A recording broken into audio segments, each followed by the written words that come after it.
Hello, my Teaserking family. How is everybody today? I am fine for a Monday.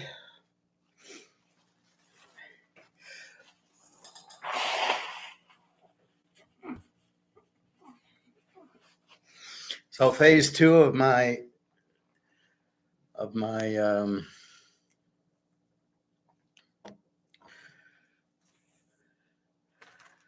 phase two of my trust is complete. So, phase one, I had them change the check date, and I was able to take the check to hey, Real D. Well, we'll take a look. Hi, Real D. Good to see you. So phase one, I got them to change the date on the check. Phase two, mail the check. I got it Saturday. And then today I took it to the bank and was able to cash it. It went into my account and paid for my gold that I bought on Saturday. I got this on Saturday. Nice quarter ounce, $640. And what I'm doing is I'm making a kind of thing. So here I have my silver, right? However, some of the smaller gold will fit into here.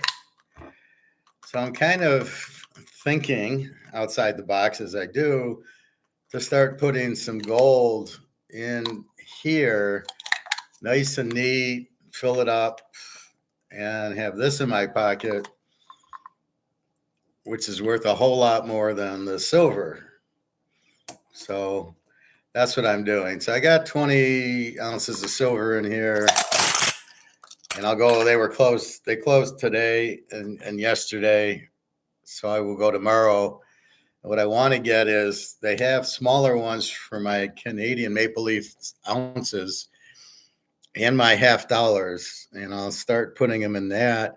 So right now I have them in this big bag, a real pretty gold bag, and I'll move them into here, and then it's so compact, I can just boom, boom, boom, and very simple to hide and store, and much more compact than that. See, this is how I think.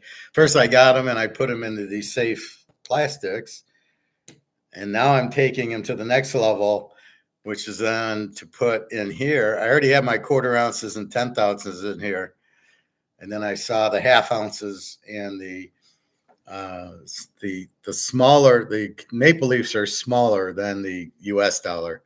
I don't know. I can't fit the US dollar in here with the plastic. It's too big, but I can get smaller plastics for the maple leafs. So I will put them in there and then just have the US out. Real D, $600 for the coin. Yeah, $640 for the quarter ounce. It was $670 for the US. So I took the Canadian. It's a quarter ounce of gold. I don't give a shit. And again, this is a quarter. So times it by 4 is 2,500, which is fine. And all I did was, all you're doing, please understand this concept. All I'm doing is exchanging this for this. I didn't spend a nickel. Didn't spend a dime. Nothing was spent. I just traded this for this. This has no values going to zero. This has value going up. That's all it is. That's all it is. There's this going up, this going down. So if I want to, I can go back today and get whatever spot is, which is probably about $600. And so I lose the premium a little bit, but I'm not going to sell it today, and get this back. But this is worthless. So that's really the key to it. So yeah, that's what you do. And it's just a trade, and people don't understand. Oh, I can't afford it. With Greg and John, I don't have money for it. And then he bets baseball. Well, Greg and John, I can't help you there. If you're gonna, you got to be honest with me, or I can't help you. But if you're taking money that you could be buying silver and gold, you can buy tenth of an ounce. Tenth of an ounce is 270. You could be buying that, and instead of betting on baseball, which we know is extremely difficult. I don't want to hear that, because I'm not playing poker, because I'd rather take the money and buy silver or gold than play poker, where I could lose. But I know I can't lose with this. We're just waiting on it. So let's look at the gold price right now. It's 23.18, silver 29.42. Again, these are just derivatives. You can see the big 10 o'clock drop, the big put at 23.26 at 10 o'clock down to 23.10. Totally false. Nobody's selling anything. It's just derivative. It's just they put an option in and they says, I'm selling at 23.26, and they bought it at 23.10. And then a new one gets started at 23.10 is up to 23.18. They probably won't sell that until it gets much higher. That's all it is. It's a game of derivatives. It's not real, and the real price is physical, which bricks will handle that. And then silver 29.43. We expect it to go way up, but it's going to take a while. They need it to make stuff, and so therefore they're still doing derivatives, and it's going to take a while before we see $1,000 silver. It will go there, but it's going to take a while. It'll take longer than gold. I would buy gold now, especially if you need it. All right. So let's go to baseball yesterday. The only one I know is, all right, I have a real problem with the Houston manager. Okay. I bet Houston yesterday. 7-unit play. Okay. The guy has a no-hitter through 7 innings with 95 pitches, and the manager pulls him. I'd fire that manager in 5 seconds. All right. Let's see. We have Baltimore under. Baltimore plays 8-3, even with 2 good pitchers. Zach Wheeler, a 2.84, Corbin Burns, a 2.14, and we got 8-3. And it was all Zach Wheeler gave up all 8 runs. I thought, well, maybe it was the bullpen. So how does a 2.5 pitcher give up 8 runs? It's just mind blowing. I mean, how do you bet this stuff? If the guy with the 2.0 ERA gives up 8 runs, how do you bet this stuff? That's exactly about Miami under 8.5. That they win. Washington wins 3-1. That's a winner. Toronto under 7.5 plays a 7-6 game. Yeah, go figure that one out. San Diego, they lose to the Mets. Houston, we know, wins, and the Yankees lose also. Yankees had trouble with Boston. Where's that game? They lost 9-3. So not a great day yesterday, except for the Houston game. See, the Tigers get shut out by nobody. Score 13 runs against Spaghetti, who sucks because Verlander didn't play. They got all excited. And then against their ace, they get killed. I mean, but I'd be so pissed. Let's take a look at this. So Blanco has a no-hitter through 7, and they take him out of the game. I don't know what you're thinking about. He's 7-2 with a 2.43. And you're pulling him. Why? To rest him? All right, so let's take a look at this guy. Blanco, 7 innings, no-hitter. 3 walks, 8 strikeouts. Throws a grand total of 94 pitches. Why are you taking him out? Well, we're resting his arm. Well, then why have him play at all? Why don't you just have him play 1 inning and then rest his arm once a month? Presley comes in, gives up a hit immediately in the 8th inning with his 5.0 ERA. And then Hader, their closer, with a 3.98 ERA, gives up a run on 2 hits. Why'd you take Blanco out? So Hader Presley had 13 pitches, Hader 26, because he throws a lot of balls. What are you doing? Explain that to me. Guy's got a no-hitter through 7 On 94 pitches, you take him out. And the way he's going, they ain't never going to hit him. You got a 4-0 lead. They made it close at the end. They made it 4-1 with the runner on. I don't understand baseball. I don't get what the fuck is the manager worried about? Oh, he might hurt his arm. He pitched 94 pitchers. He didn't hurt his arm.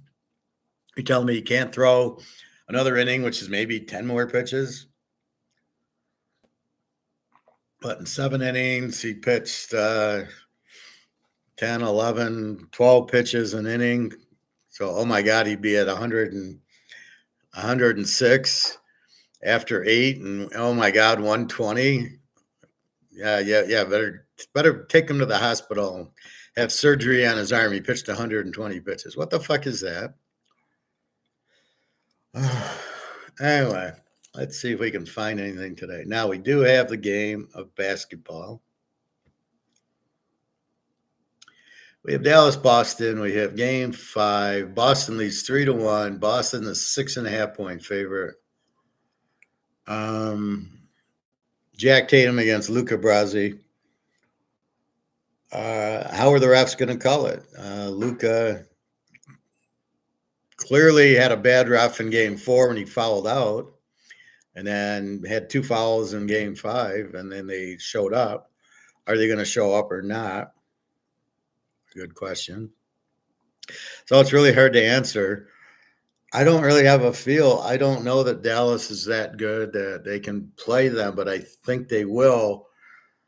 There's very hard elimination games. So I think that I'm not going to bet it, but I think Dallas in 6.5. It's worth a very, bet $1 on the game, a very small one, but that's all I see. Okay, Real D, here we go with some baseball. 6:17. Good God, it's 6:17. So tomorrow I got the 4th interview with this company. So there's 2 companies here. Think of it as Coke and Diet Coke. And I've interviewed 3 times with Coke. I interviewed with the VP of both. And he said, we have jobs at both. I says, well, which one do you want? Whatever, I'm going to do what's best for your company. A very NFL answer, However I help your team, I don't care. Just pay me. I don't care. And so I interviewed with Coke, with the VP, with the CFO and the hiring manager. And now I have an interview with the director of Diet Coke, we'll call it. Director of finance for the other finance job. So I kind of, this is where I very psychic, as I said. First I thought, oh shit, I didn't get the other job. And then I realized, no. They really like me. So this guy's going to interview me so they can confer and fight over me going, I want him here. So that's tomorrow. It's supposed to be between 11 to 12. I don't know if it's in the office, which is close by, or on Teams, which is what the other ones were on Teams. Either one, I don't care. So I believe I have the job because I have 2 groups looking at me. So if they didn't like me, the other guy wouldn't be looking at me. So definitely that should be good news. That's tomorrow, 12-1. And then we have this trust at 1,200. The attorneys, I told her I got the check. So she said, good news. She said they're just doing an unclaimed property, which means there's property that's my mom's that isn't claimed yet. She's got to claim it, add that value to the value. And hopefully by the end of the month, they'll be cutting a nice big check, not the little one that I got. And I'm happy getting anything. So it's a nice thing. I was able to buy gold with the check I got. And then we will see the rest of it. All right. So let's talk baseball. They're all night games today. San Diego, Philly. Philly's a 185, 9.5. Randy Vasquez for San Diego, 1-3 with the 5 ERA. Christopher Sanchez, 3-3 with the 307. I like Philly here. I'm beginning to recognize that sometimes, like New York, Boston, no matter what the pitcher was, I was liking Boston. I was liking Baltimore over Philly. Normally, I like Philly over whoever. Even though the pitcher's there, I'm noticing the team's playing well, and you should bet the team versus just the pitcher. The pitcher goes through streaks, good and bad. The team goes through streaks. So we're trying to sort all that mess out. So I like Philly just because they're playing good and they're at home. Cincinnati and Pittsburgh, good football game. Pittsburgh minus 190, over under of 8. Carson Spires 0-0 with a 2.33 against Paul Skynes. So we're going to go Pitt with Paul Skynes for 5 units. I don't know how good a pitcher he is. Seems to be okay. 2.43 ERA. All right, so we're going to go Pittsburgh with this guy. St. Louis and Miami. St. Louis has been hot, 35-35. Miami blows. They're 23-48. Sonny Gray, my guy, 8-4 at the 3-1-0. Braxton Garrett, 2-2. So we're going to go Sonny Gray here. So now we got 3 5-unit. I like Sonny Gray. He was on Oakland. I liked him. Boston and Toronto. Toronto 130. Played him under yesterday and went over. Nick Pivetta 3-4 with a 3.88. UC Kosuke 4-5 with a 3.26. Over under 7.5. Boston's been hitting the Yankees a lot, but now we got to go to Toronto, which is a hitter's ballpark.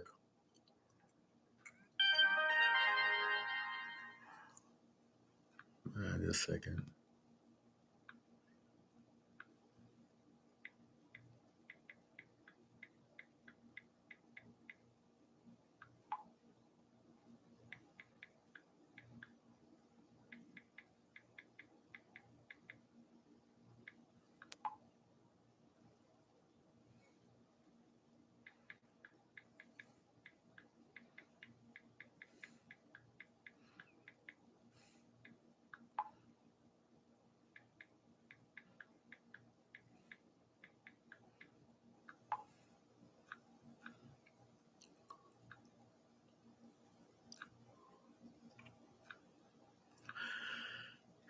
So that's Jenna going in the Ukraine going, we don't have light and we don't have internet.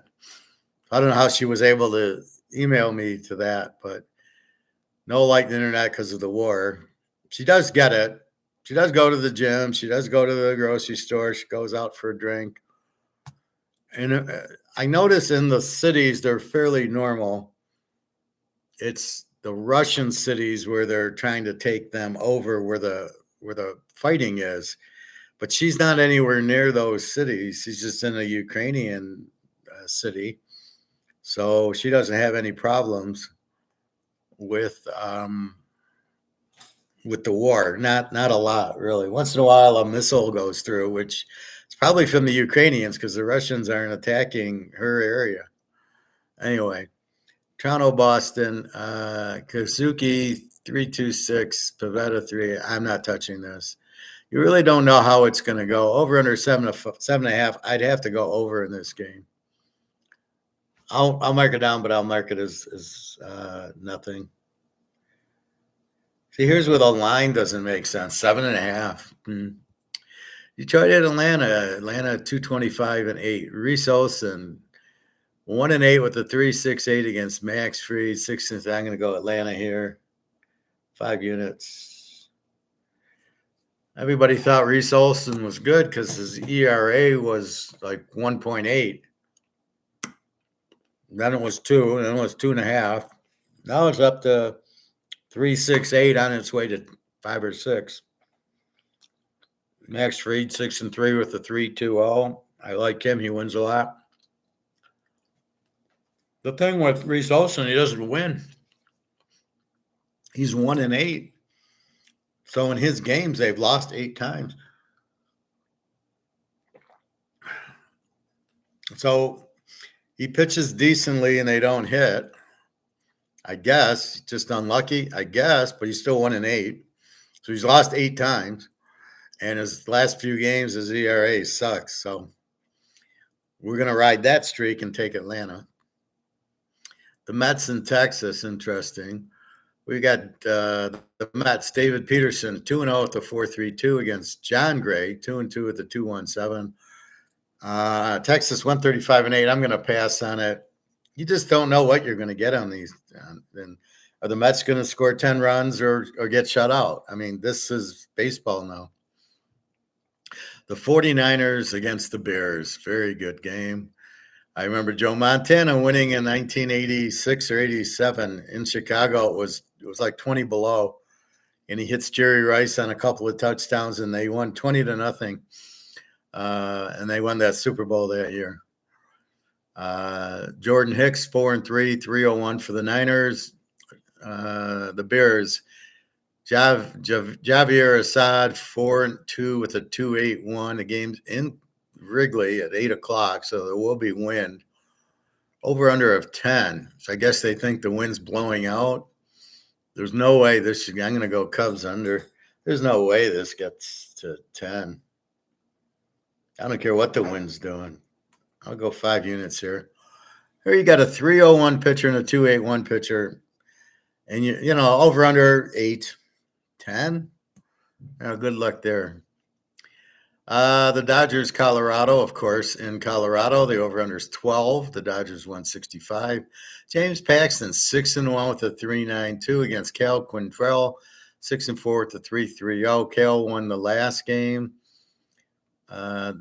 Over-under 12, I don't know. I mean, what is it, just pop-ups to shortstop or home runs? I mean, they need to move the fences back another 100 feet if they're going to do this. This isn't baseball.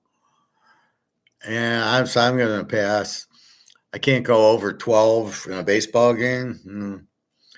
Milwaukee in California. Milwaukee a 115, 8.5. Carlos Rodriguez 0-1 with a 4.91 for Green Bay, and Jose Soriano 4-5 with a 3.40 for California. I have nothing to do with this game.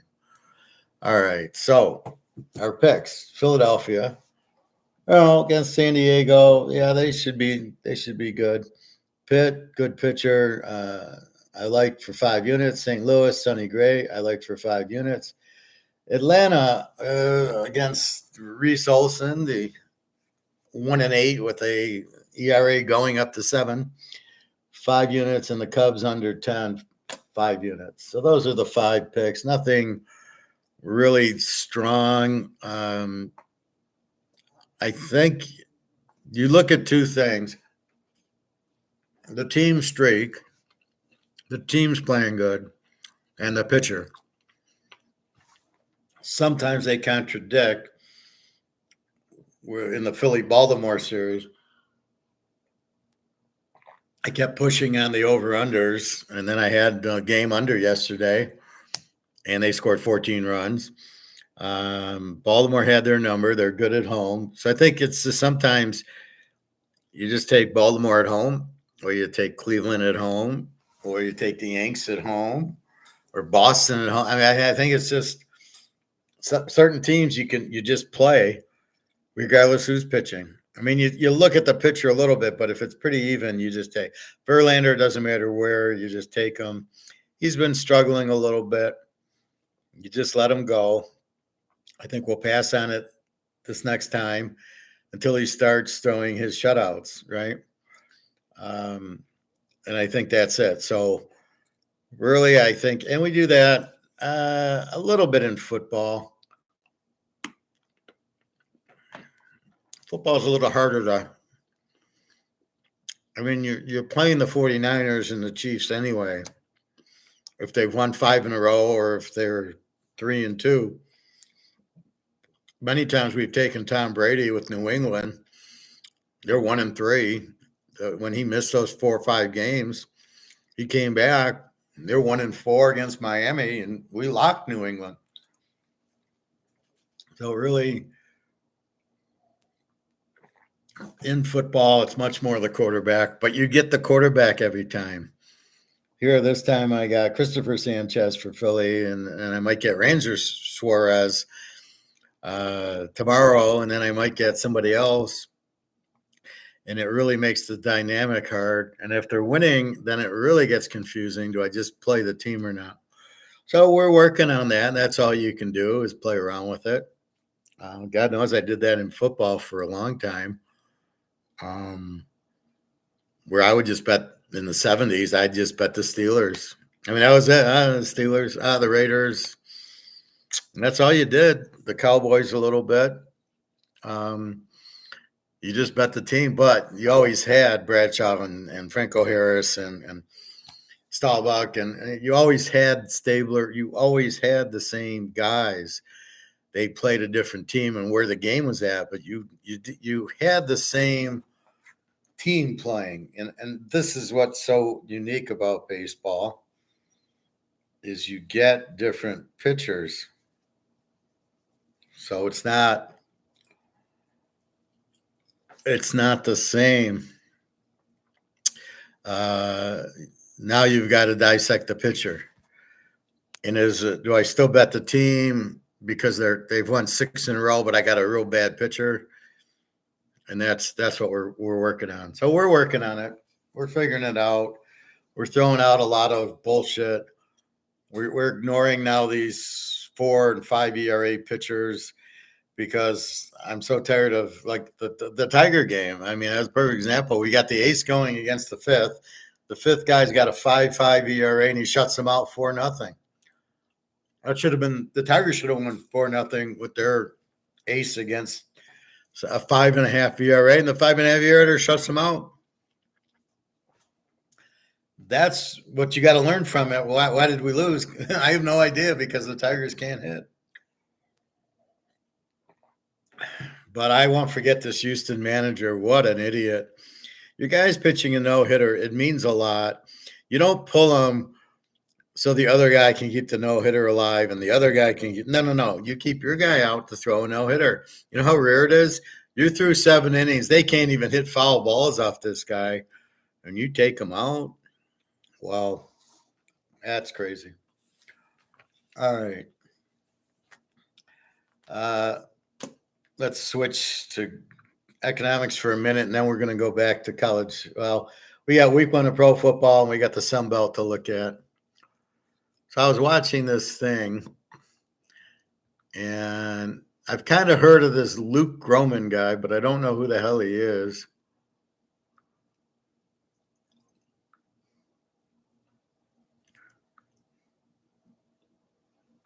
Debt to GDP, 50, 60%.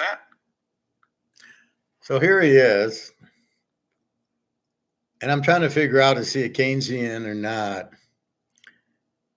And here's my comments. This is my comment on Luke Groman. Another idiot that is clueless. We don't have any gold. In Fort Knox, it's 0. Where do they find these Keynesians, the professor? So he's saying, well, we're in trouble, but we can just revalue gold.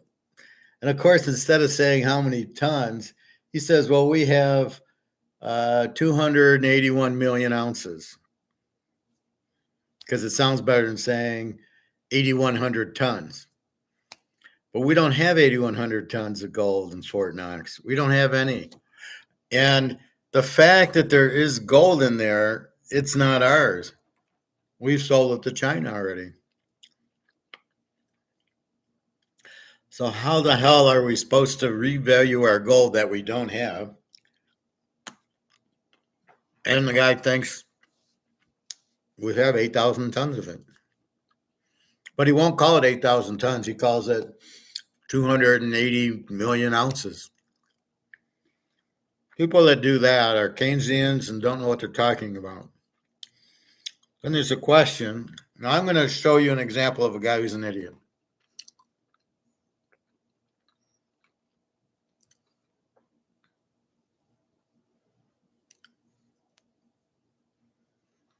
Okay, so listen to this question and listen to how he answers. And I think importantly, it's certain areas of the U.S. We're not here I'm yet. much more bullish on than others. And ultimately, there's an apocryphal quote by Winston Churchill where he says the Americans always do the right thing after they've exhausted all the. Okay, I thought the guy was asking him the question. Okay, trade here.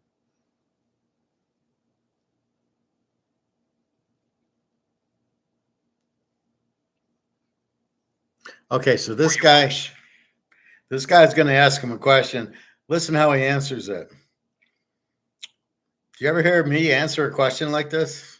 Post these changes quietly and surreptitiously made over the last 30, 40 years, you don't own them anymore. They now, in the case of a too big to fail bank failure or series of failures, your mutual funds, your 401k, your IRA, your pensions, the paper wealth of this country go into a general collateral pool to bail out the big banks' derivative books first. And then if there's anything left over, you get your 401k back, your IRA back, blah, blah, blah, blah, blah.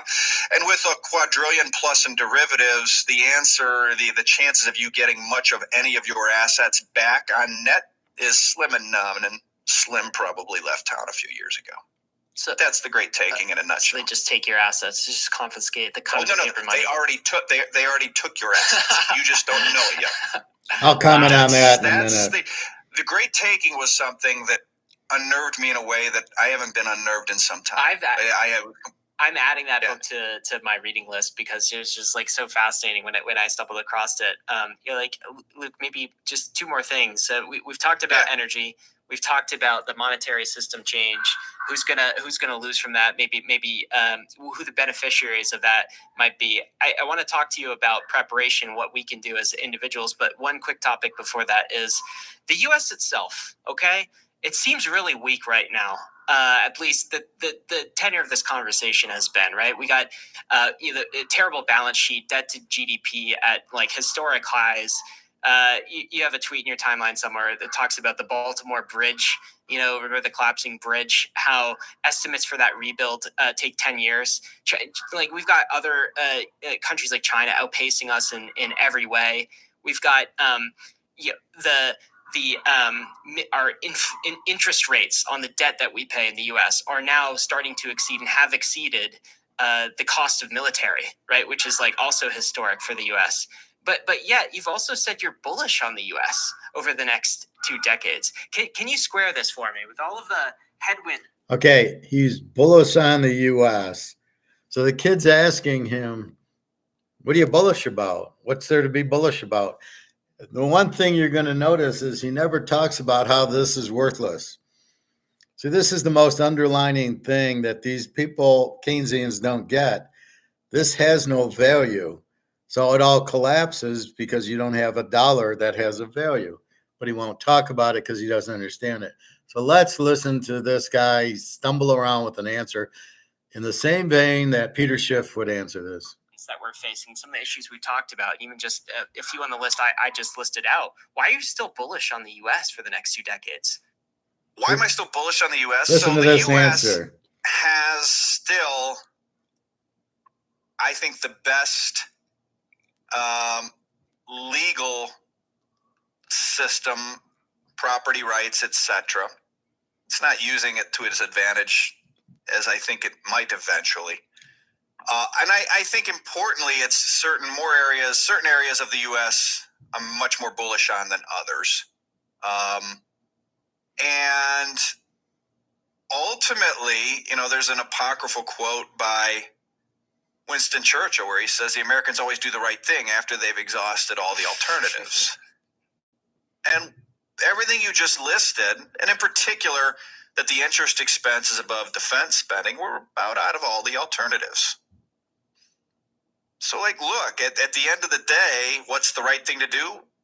Bondholders are going to get killed on a real basis. We're going to go through a period of inflation that's really high, and we're going to rebuild, and we're going to do industrial policy, and, we're going to play catch up for a bit, and wages are going to explode, and, things are going to be good. It's all a question of sort of how does it look like between here and there and what have you. And look, there's ways. Wow, what an answer. You're bullish of America for, he didn't name anything. He just danced around it like Peter Schiff did. Didn't answer the question.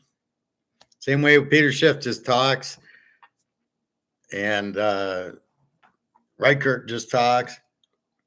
Andy Scheckman just talks. They don't say anything. Hence my answer, right?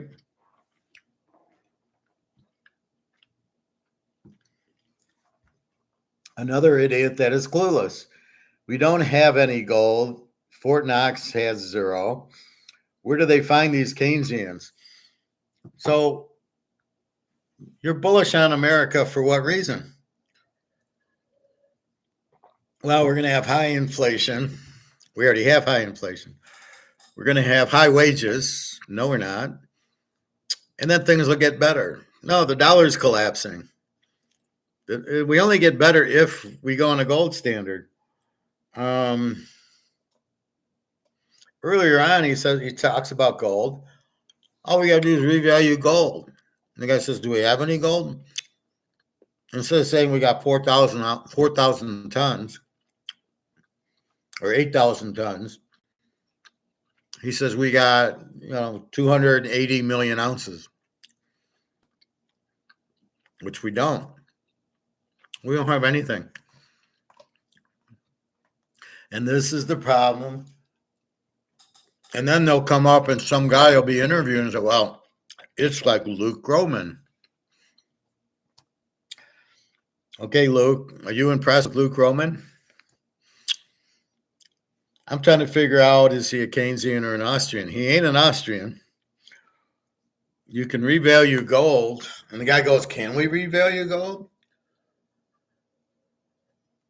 And the answer is, of course, you can revalue it. But then it makes the dollar go to shit. And that's why they don't. That's why it's still like $47 an ounce on the balance sheet. But we don't have 8,000 tons. It might be in Fort Knox, but it's not ours. It's China's now. So you wonder where they get these guys. And this guy, see, if you can't answer, you ask me baseball or Greg John, who do you like in the basketball game? What do I say? Well, it's hard to pick. Maybe I'll take the points in Dallas because they'll be eliminated and they played good in an elimination game. Did I give you a straight answer to a straight question? I didn't dance around. I told you I wasn't comfortable with it. It's a hard pick because when Dallas needed to win game 3, they didn't show up. Then they win game 4, but at that point, they don't need it. So that's really what you got there. Anyway.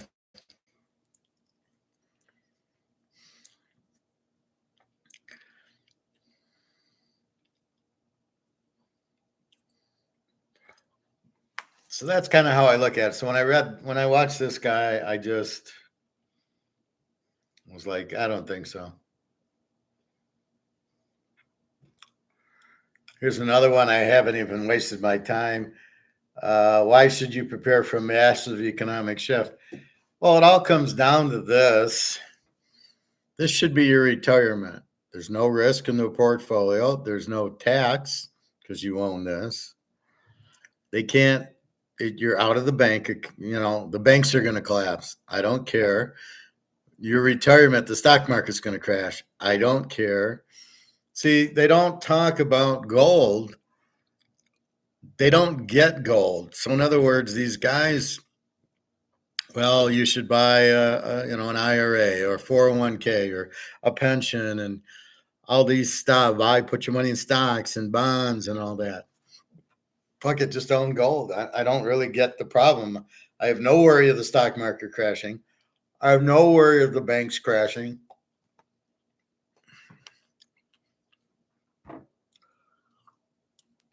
I have no worry of the Titanic crashing. I'm just sitting on gold, waiting for the price to go up. So again, I don't understand this guy. I could go back, but all he says is we got 280,000 ounces of gold. And he says it, but he doesn't. He talks about it really fast. And so he's bullshitting, right? You can't challenge him because you can't, like he's talking. So here's how we'll go back to this. Here's how you listen to a bullshitter. 2014, the Fed regulated U.S. banks into holding more treasuries as high-quality liquid assets. And we saw how that worked out last spring, right, with BTFP. The banks started selling Listen treasuries. how fast he They couldn't talks. sell treasuries because they were so underwater. They would have to take the earnings hit. So the Fed came in and basically swapped them out at par so that they didn't create a run on treasuries as a result of the run on a few banks.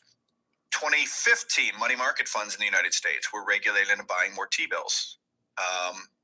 It crowded out private money market assets, sent LIBOR up, sent the dollar up. 2018, Trump tax reforms had contained clauses incentivizing U.S.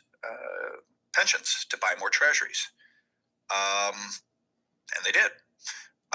So you've seen all of this happen, and this is just stuff that like Brazil and Argentina and various emerging market, Latin American, Asian, Southeast Asian in the late 90s countries do when they have fiscal problems. And it's not been enough, to your point. And so ultimately, there's ways you can, there are extreme measures you can take. I've talked about this before. If you go to the Financial Accounting Manual for Federal Reserve Banks, you can Google that. It's online. It's a public document. Who the Section fuck's 2, gonna do period that? 10. Treasury Secretary can instruct the Fed to revalue the gold on the U.S. government's balance sheet. 261 million ounces every $4,000 is about $1 trillion. 261 million ounces is about 8,000 tons. We don't have 8,000 tons. But notice how he says it, and notice how quick he is that you don't have time to think about it. He just, that's Madoff. Okay, this guy's Madoff. Just rumbles through it really quick. Is he accurate? They got what, 8,000 tons? Where? Fort Knox? No, we don't. We don't have any there. It's gone. It's sold to the Chinese. What a bubblehead. And yet this guy's just talking, but he talks so fast that you can't follow him and you can't go, wait a minute, that doesn't make sense. Mechanically dropped into the Treasury General account, free and clear, no debt offsetting it. $20,000 an ounce is $5 trillion. Yellen could take that $5 trillion, wade into the Treasury bond market, buy back $5 trillion in bonds overnight, increase basically the money supply by $5 trillion overnight. Voila, U.S. debt to GDP Wait, is... you just revalue the gold? Because the U.S. has a ton of gold, right? I mean, it's like the most gold reserves Oh, do they? Any country in the world. Yep. It's like, what do you mean revalue it? You could just like name your price? I mean, don't they have to go for a market value? What's the market? Men with haircuts like mine and guns tell you what the price... What's he talking about? So we have a lot of gold, right? And he goes, right. We have a lot of gold reserves, do we? So two idiots talking, no basis for their foundation for what they're saying. Our family knows there is no gold in Fort Knox. But because he said we have a lot of reserves and the guy says right, then everybody goes, oh, well, he said right, so it must be right. This Luke guy must be a government guy. And we can revalue the gold. Well, we can revalue it at market. We can't just, I think that's what the Chinese are going to do with bricks. They're going to revalue the gold at what they need. So it could be 10,000 an ounce. But yeah, I mean, because comex is bullshit and derivative, there really is no physical price of it. But why is comex keeping the price down? So if the comex is keeping the price down, why would we revalue it to 10,000 an ounce? If we wanted it high, we wouldn't have the derivatives going. So it's just such bullshit. Anyway, I don't want to waste too much time. Don't pay any attention to this Luke Groman guy. doesn't really know what he's talking about. But guys that talk like that, we'll listen to another minute. Wow. It's in the Federal Reserve Operating Manual. So there's And levels. there you go. I didn't know the Fed has an operating manual. Right. There's a Financial Accounting Standards Manual. Yeah, you can look it up, Google it. It's right there. And so what happens is Yellen gets $5 trillion deposited into the TGA, and she buys back $5 trillion in bonds. Boom, overnight. Now the U.S. debt to GDP is, between taking out $5 trillion in bonds and the resulting nominal GDP growth, which is going to friggin' explode because you just increased the monetary base by $5 trillion. So inflation's going to go nuts. Like, that's in the cake. That's going to happen no matter what, because we've done a bunch of stupid stuff with borrowed money for 30, 40, 50, 60, 70 years. So now you end up with debt to GDP 50, 60%. Now you can take rates to 8. See, he talks too fast, so you don't know what he's talking about. One thing I try to do is talk at a low level so you can understand and follow. I don't want to blow you away like Mark McGuire, where you're sitting there going, what did he say? And you don't know really what I'm saying. You're just taking my word that I'm saying something. And can tell by all the questions I normally get, like from Bobby and Luke, that they're following me. Here, I don't know what this guy's talking about. Well, there's a manual, like we don't use the Constitution. There's a manual on the Fed report on some website. Like, we're going to be able to read that and follow that. Like, not a problem. We're going to have high inflation. We already have high inflation. Rebalance the debt. No. But what does he not talk about? He doesn't talk that this is going to zero and is worthless. So all his talk is mute because this goes to zero. So his arguments are just all bullshit. He's assuming the dollar keeps its value and goes on. Well, if you revalue the gold and do all this with the bonds and do all that with the dollar, the value of the dollar is not worth what you just paid with it with the gold. So you can't just buy 5 million, billion, whatever of gold. And they won't do it politically because then it'll show the dollar's worthless. And they don't believe in gold. So you're barking up the wrong tree. Anyway, this guy's an idiot. Please don't listen to him. I was going to look at him on LinkedIn. He wrote an article on LinkedIn. So I can't read it because he's not, I didn't friend him on LinkedIn. So I put in a thing to friend him. And so I checked him out. Is this guy Keynesian? Is this guy, what is he? And he's clearly a Keynesian, you can tell. He talks really fast. People that talk really fast are Madoffs or sociopaths. They don't know what they're really talking about. And listening to the guy, he has no clue. And anybody that doesn't tell you 8,000 tons of gold, but 300 million ounces is a Keynesian right there. Do I ever say, don't I just talk in tons because it's really easy? It's 32,000 ounces a ton, I tell you. But we always talk in tons. So really this guy's just bullshit.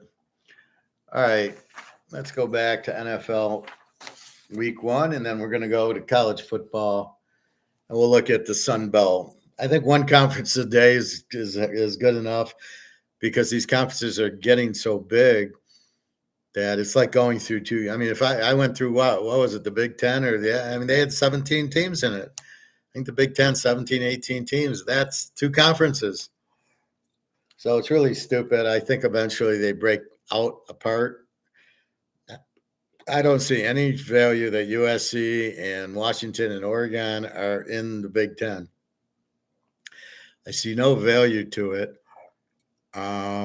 It's ridiculous because Which time zone are you playing in? Where are you going to have the game? Well, you can't have the Big Ten championship game in Indiana because it ain't fair for Oregon and Washington and UCLA and USC to have to travel to Indiana to play the championship game if they're ever in it.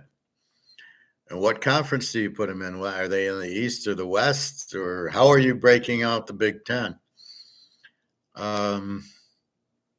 You certainly can't have enough games for everybody to play each other.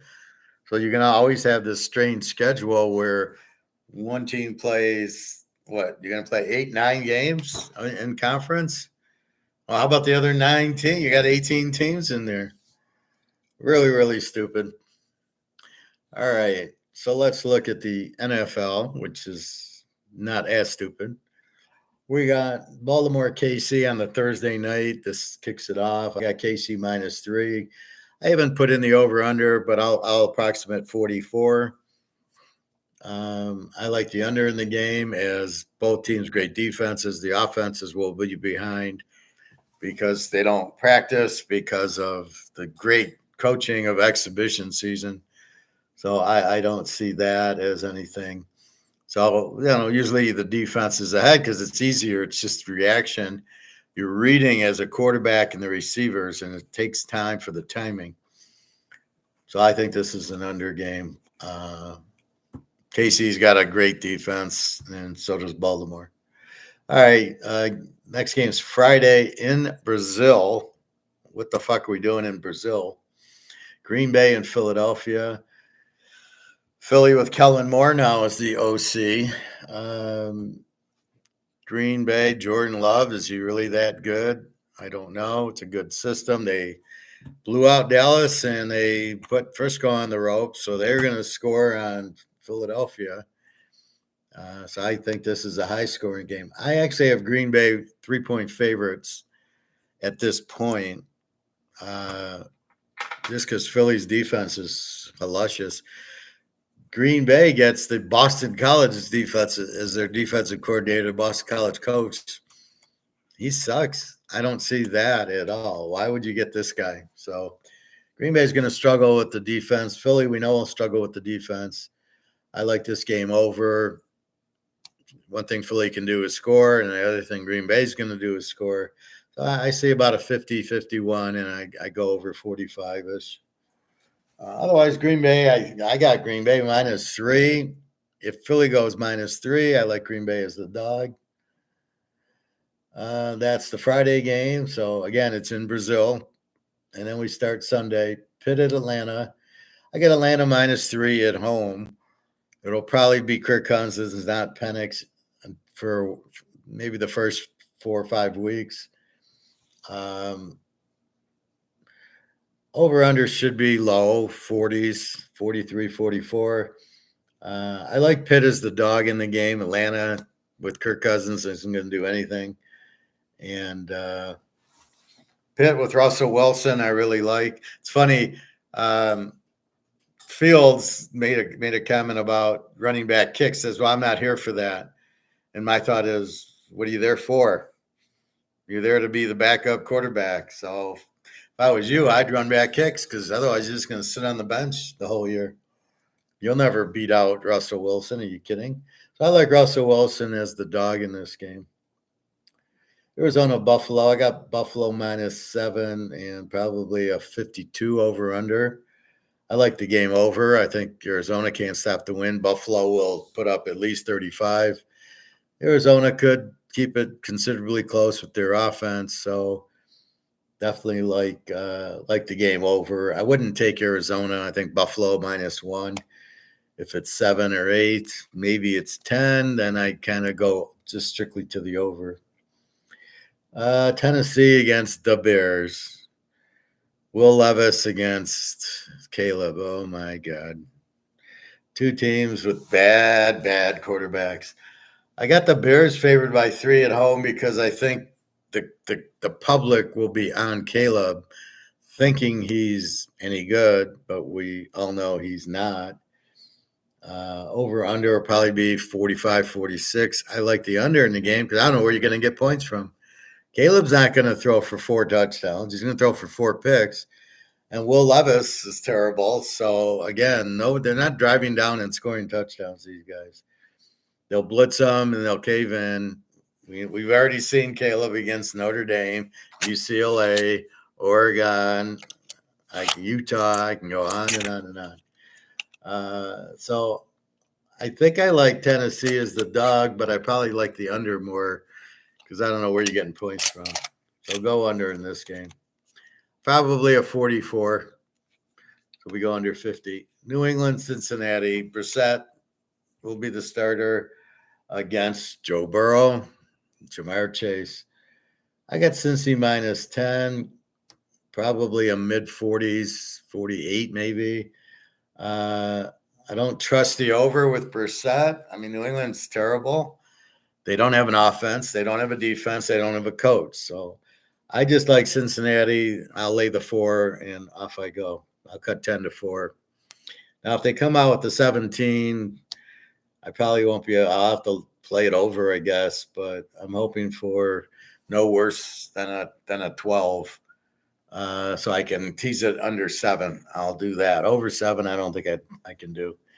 So when you see a line on it, well, you're caught because you got to wait for Burrow and Chase to be healthy. But look for them to really go. Houston, Indy. I got Houston by 3 and 49. I like the over in the game. Neither team can play defense. I do not like C.J. Stroud, and Richardson's shoulders bothering him, so he probably won't play this year. I think he's not. I think he's a phony. I think he's just got a nice contract, and I don't think you'll ever see him play. I think he played last year, 3 games, hurts his shoulder. Oh, my shoulder's bothering. Won't play this year. Oh, my shoulder's bothering. Won't play next year. He's just a scammer, and that's what Indy just gets what they deserve. He won't play. I don't know who their backup is. They let Minshew go to Oakland, so big problems in Indy. We'll see who plays. If it is Richardson, then I like the game over. I don't think either team's got a defense. Jacksonville at Miami. I got Miami 4 and 49. I like the game over all the way. Miami, strong offense, no defense. Jacksonville is really kind of a weak team. Trevor Lawrence runs around a little bit, but I think they score, but their defense sucks. And Miami's going to put up a 30. So I wouldn't touch Jacksonville in 10. I don't trust them. But this is a game Miami scores a lot on, right? So this is where we differ in baseball.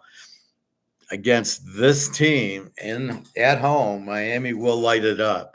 So they will easily cover. But again, this is where you go over on it because Jacksonville will score. Miami doesn't have that defense. New Orleans, Carolina. New Orleans, I got minus 7 and 43. I love the game under, and I love New Orleans to win. I think Kamara and Olave are way too much for a Carolina team that I couldn't field the Georgia team, right? If you took the players from Georgia and Carolina and put them in the Georgia practice, none of the Carolina players would make the Georgia team. Just Carolina's terrible. Terrible coach, terrible quarterback, no defense, no running, nothing. They are a minor league team. They'll be lucky to win 2 games this year. So I look at that. So I'm looking at New Orleans all over here. Minnesota and the Giants, 2 pathetic teams with pathetic quarterbacks. Minnesota with Sam Darnold, the Giants with Daniel Jones. Terrible quarterbacks. What can I say? I got the Giants laying 3 and 42 in New York. That's the only reason the Giants are favored, but neither team has an offense. Jefferson, he just got a big contract extension because they didn't have to sign Kirk Cousins, right? Darnold's cheap, and the rookie doesn't get anything, Jimmy Walker. So you're looking at a real bad team, bad offense in mini, even though they have Justin Jefferson. They're better off with Nick Mullins if he's still there. And the Giants have no offense at all. I mean, who are you going to go to? Tyrod Taylor? Is he still on the team? With Daniel Jones is terrible. So I don't think there'll be a lot of points here. So maybe you take mini and 9, but I think easier you just go under in the game. I don't see where you're going to get the points from. Oakland, San Diego. Good game. I got San Diego at home, lane 3. Over under 42. I love the under in this game.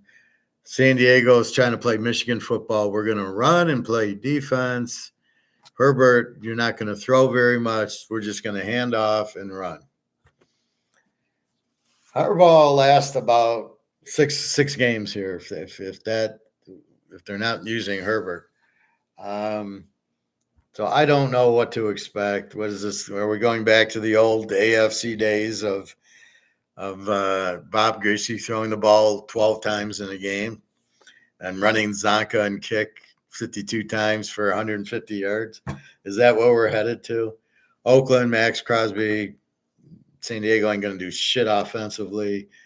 And that leaves the defense, San Diego, Khalil Mack and Bosa against Crosby. It's an under for 17-14 game. I think it'll be 42. Love under 48 in this game. Where's the offense coming from?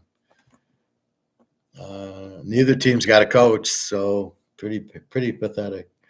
Denver and Seattle at Seattle. I see a 46-47 here. Seattle will be 3-point favorite at home because Bo Nix's first game. After about 7-8 weeks, Bo Nix would be at least a 3-point favorite here. I like Denver as a dog, even with Bo Nix, because I like Sean Payton too much. Seattle, I don't know, new coach, never heard of him. Well, I don't even know who he is. Then they got the Washington offensive coordinator as their offensive coordinator. Okay, I like that, but outside of that, who's your coach? Never heard of him. Never heard of the guy. So you got a pretty good quarterback. Geno Smith's okay, but you got great receivers in Metcalf and Lockett. I don't know why you drafted Smith in the GV. What was that? That was a stupid move. But Denver, I don't know. We'll have to see how good their defense is. They got better last year after giving up 100 points to Miami. But I don't think it's a great defense. I like the over here. I think Bo Nix throws for 3 touchdowns. And Geno Smith throws for 3 touchdowns because I don't know that there's defense on the field. Washington, Tampa. I got Tampa -3 and over under 43. I like the under in the game. Where are you getting points from? I love Daniels, but not yet. Not in game 1. And Baker's okay. I like Baker, but Washington, they don't. The problem is Washington doesn't have a good defense. To go along with, they don't have a good offense. And then we go to Tampa with a fairly good defense, no running back, and a fairly good offense. So I still think it'll be under, but because I don't think it'll be close. I don't think Washington can hang in there. Much as I like Daniels, they don't got anybody. So I don't know. We'll have to see. We'll have to measure Washington up, see how good they are. But I do like Daniels.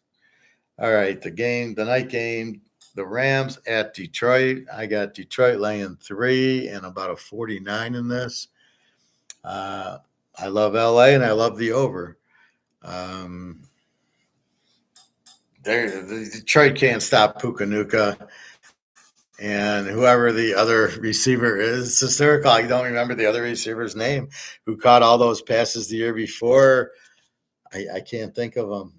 Stafford revenge game at home from Detroit, and look for Detroit to score 30 points and give up 35. The Rams all around better quarterback, better offense, better defense, better coach. So I like the Rams in 9, and I like the over. Last but not least, the JETS is against the 49ers. Yes, actually, the 49ers. I got Frisco Lane 7 and about a 44-43. Love the game under, both strong defensive teams. But we've now got Aaron Rodgers, hopefully healthy, against Joe Montana. Boy, wouldn't that be a good game? Against Brock Purdy, McCaffrey. If anybody knows how to defend the 49ers, it's Saleh, who was their defensive coordinator for a couple years. Yeah, I mean, I love this game under. Purdy doesn't scare me like Montana or Young. And Rodgers, he doesn't really light you up, but he scores when he needs to score, he scores. He'll put up a few touchdowns, and then he'll run the clock. And he's very famous for running the clock out. So if you watch him in a normal game, they're up 20-10, and he's running the whole, he's milking the clock down to 1. He hikes the ball, and he dances around, throws a little 5-yard pass, and takes the full 45 seconds, and he really kills your overs. So if he does play, this is a strong, strong under. And that's your week 1 again. I know we've talked about it before, and we're going to talk about it again. But as it gets closer, as we get more information, I didn't see much. Jacksonville, incredibly stupid, signed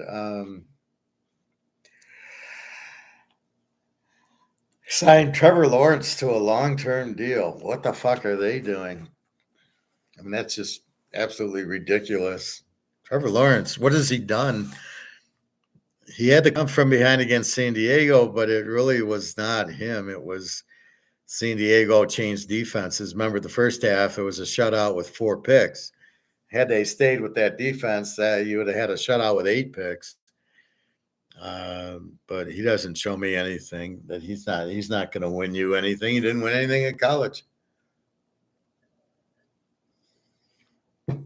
Against Ohio State twice, he wasn't like 40% accurate.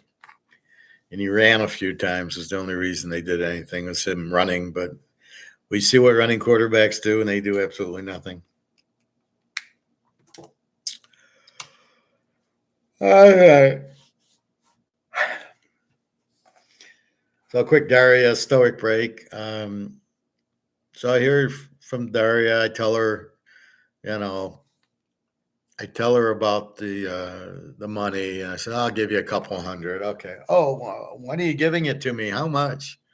Okay, here's a couple hundred. So we're going. I don't have to work Thursday, Friday. We're gonna go. Oh, okay. So I give her the money. I hear from her Friday morning. We went up to the lake. There's not a lot of internet. Okay. I don't hear from her Saturday. I don't hear from her Sunday. And I don't hear from her today. But I'm not frustrated at all. I'm bringing to the point. I didn't text her today. I texted her Saturday because I had heard from her. And then I texted her Sunday just to say, by the way, it's Father's Day. By the way, I've got this interview tomorrow. By the way, I got the check came Saturday. So I was telling her like information like that. Got the check, got the interview, all this that came on Saturday. So I told her about it. I think I got to stop with, I got class, I got swimming, I got this and that. Not that she doesn't care, but I'm really not asking questions. But when I say they liked me in the interview, now it's her money. Now all of a sudden she wakes up going, oh, if he gets this job, he makes all this money. I get my cut. So just trying to bring that up. So my stoic point is I'm just strictly not, I didn't text her today. And I feel better because I'm not expecting a text. I'm not frustrated. What's frustrating is when you call up somebody, you call up your girlfriend. Hey, are we going to dinner? Where are we going to dinner tonight? Or are we going to dinner? What are you doing tonight? And you don't get a message. And then the next day you're waiting for the message. You haven't gotten a message. Then you start getting frustrated.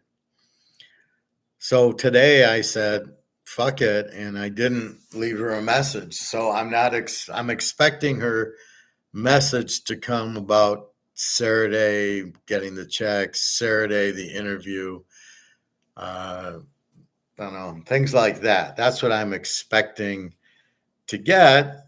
But since she's never answered that question or comments, I'm like, well, why? What? I got nothing new to say, so I'm not going to say anything. Instead of just saying, oh yeah, I'm off to the pool. I got class. This is what I made for dinner. The normal boyfriend girlfriend talk. Maybe she doesn't like that, or just, but a lot of times she will. So instead of getting frustrated, I just simply, now I'm bringing it up to be stoic. I don't need to bring it up, but just to be stoic. And so I'm just at the point of, didn't hear from her since Friday morning. And was surprised I didn't hear from her Sunday, but I believe she's working. I believe she was working today, but I'm not looking up every 10 minutes. Is she on? And I'm not leaving her a message. I'm just simply not going to do it. And I guess I'll get messages when she doesn't work. But when she works, when I gave her money last week for the thing, she thanked me for it at work. Then she could thank me for it. So that's where I'm at with it. I don't know. Everything I talked to Jenna about is the same thing I talked to Daria about, except for Jenna, we want to meet in Greece. And I said, well, let me get the interview. And then I can easily say, by the way, I have a vacation planned. I was waiting to plan it till I get the job or not. So I'm going to go that 4th of July week, I guess, or the next week we'll go to Greece, because you can easily, if you get a new job, say, yeah, I got a vacation planned. I'm going to go, and then I'll start and I'll be all fresh. So I can do that. But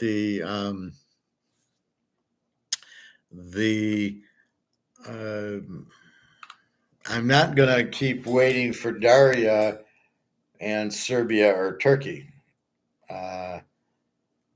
Unless she wanted to go to like Dubai, and I'm cheap, but I don't think that's it. She's not really suggesting it. I said, I'll come to Russia, and she's kind of, well, no, let's go on vacation, which I was surprised. Well, if I come to Russia, we could do vacation. So I don't really know what's going on in her mind. But then when she does talk to me, everything's fine. Like on Tuesday, everything was fine. And Wednesday morning, I got the text. And then Friday morning, I got the text because I knew she was off for 2 days. So I know she works Saturday and Sunday. It's not that. It's just, I asked her, how do you get to work? She says, by bus. Okay, so you're on the bus. Why aren't you texting me? I'm in my car. I'm able to text. So anyway, that's my newest, latest theory, is just simply not to,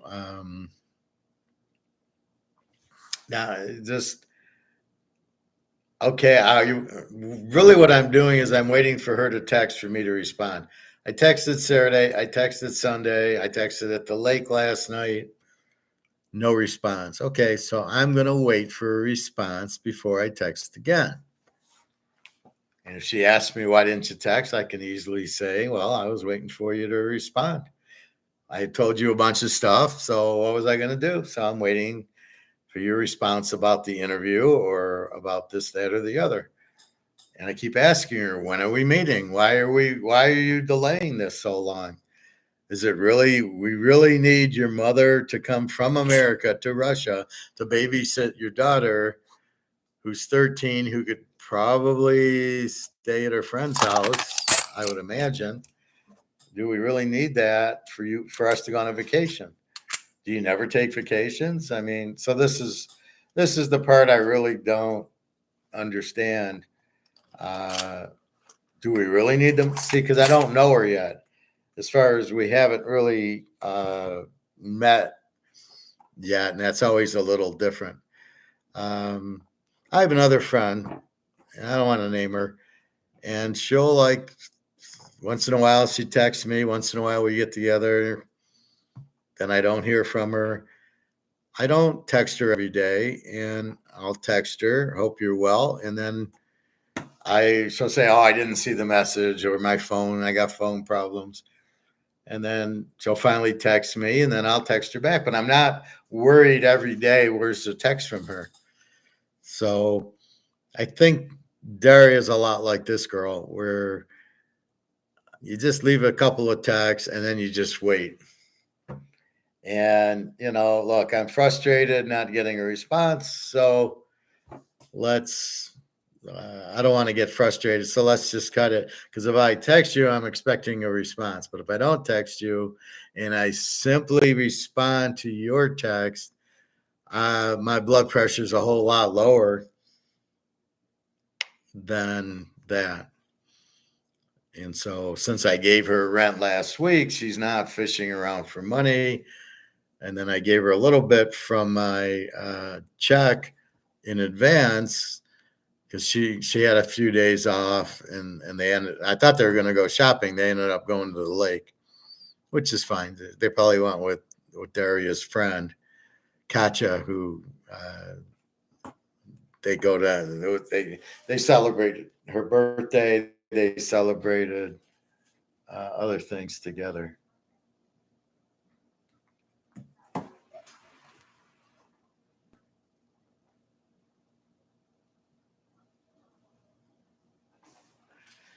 These people on my patio.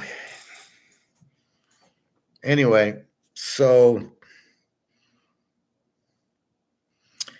that's where I'm at. It's each girl's different, but since I've met Jenna so often, we'll text every day, and so I don't mind telling her X, Y, and Z.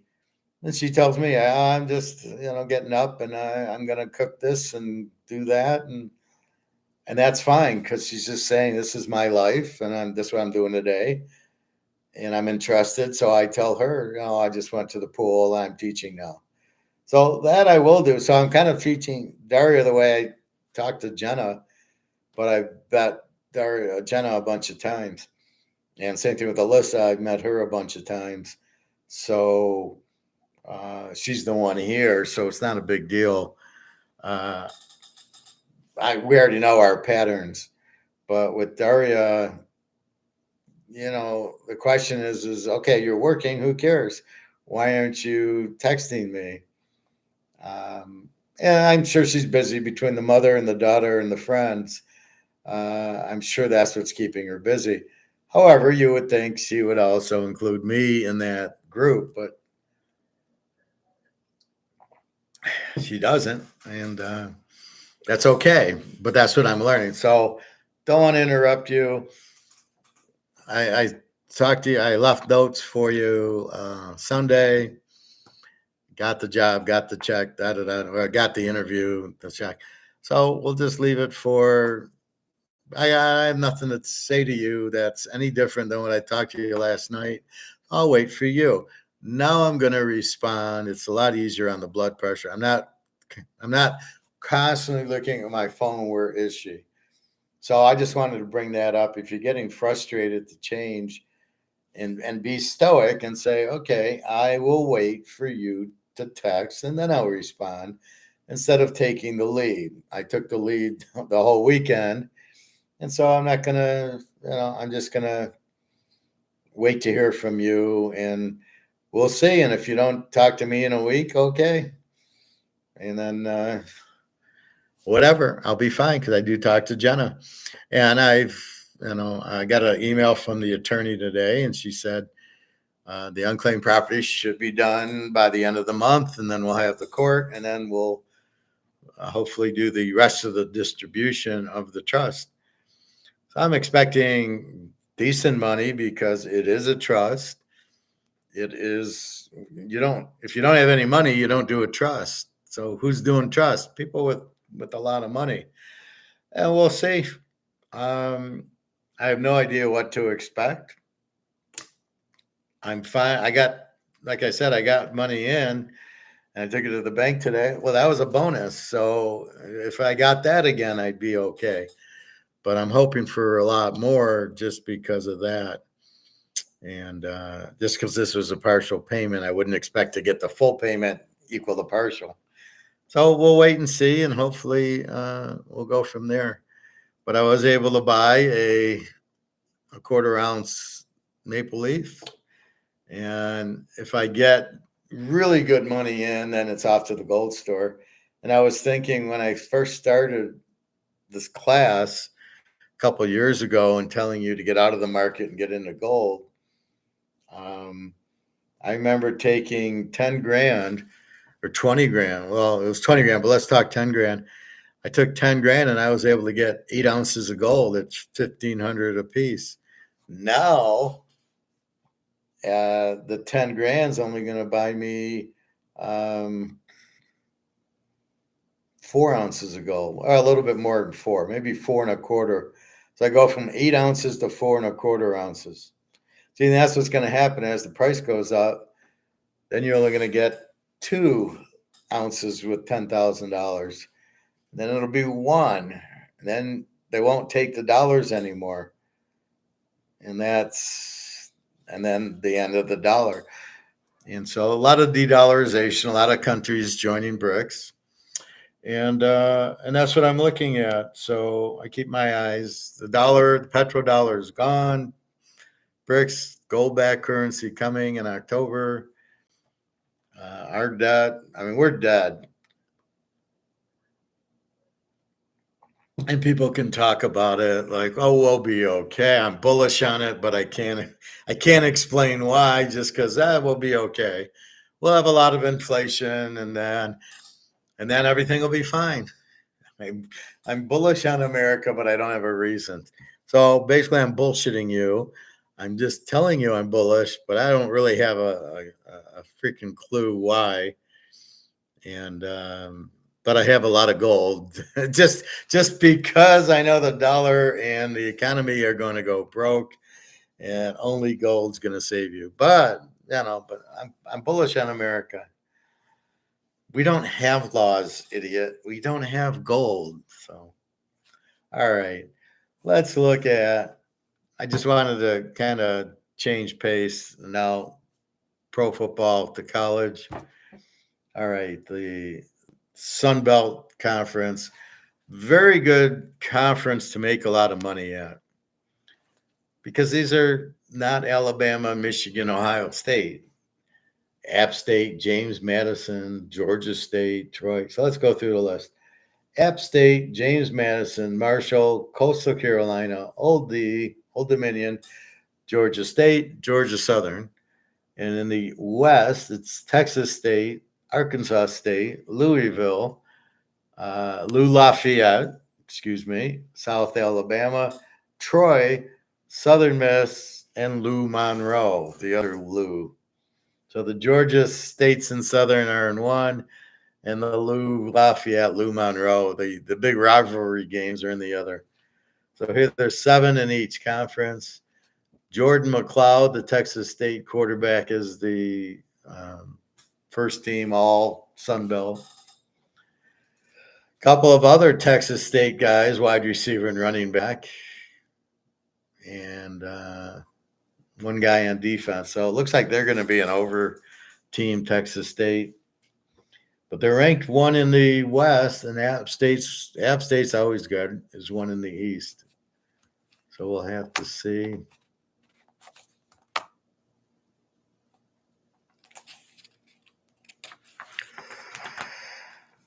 Oh, excuse me.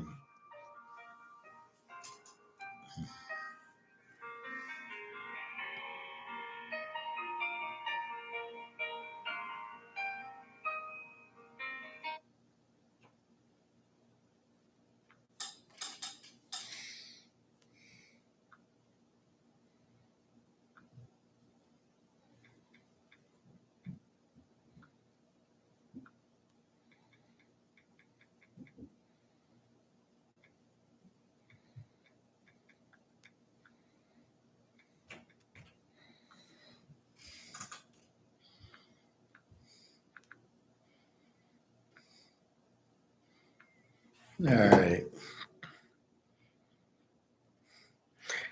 So App State, number one, usually a good team. Coach Sean Clark, 35-18 in 4 years at App State. They're in North Carolina, I believe. They're usually a pretty good. They'll beat Virginia and they'll beat like last year. They took North Carolina to overtime. They beat East Carr. They beat James Madison. Troy beat their shit out of them. So usually a pretty good team. Good quarterback. Joey Aguilar, very good quarterback. We talked about the coach. Let's look at their schedule. They open with they're at Clemson on the 7th of September. They can win that game. East Carr, South Alabama is a good game. Liberty is a good game. Lou Lafayette, my boys. They got Coastal Carolina, James Madison. They got a pretty good schedule. They're a pretty good team. Very good offense usually. So they're a good over team. Like they were last year against Troy was 49-23 in the conference championship game. All right, Coastal Carolina. They did lose Grayson McCall. I think he's at North Carolina State. Ethan Vasco, I think he transferred.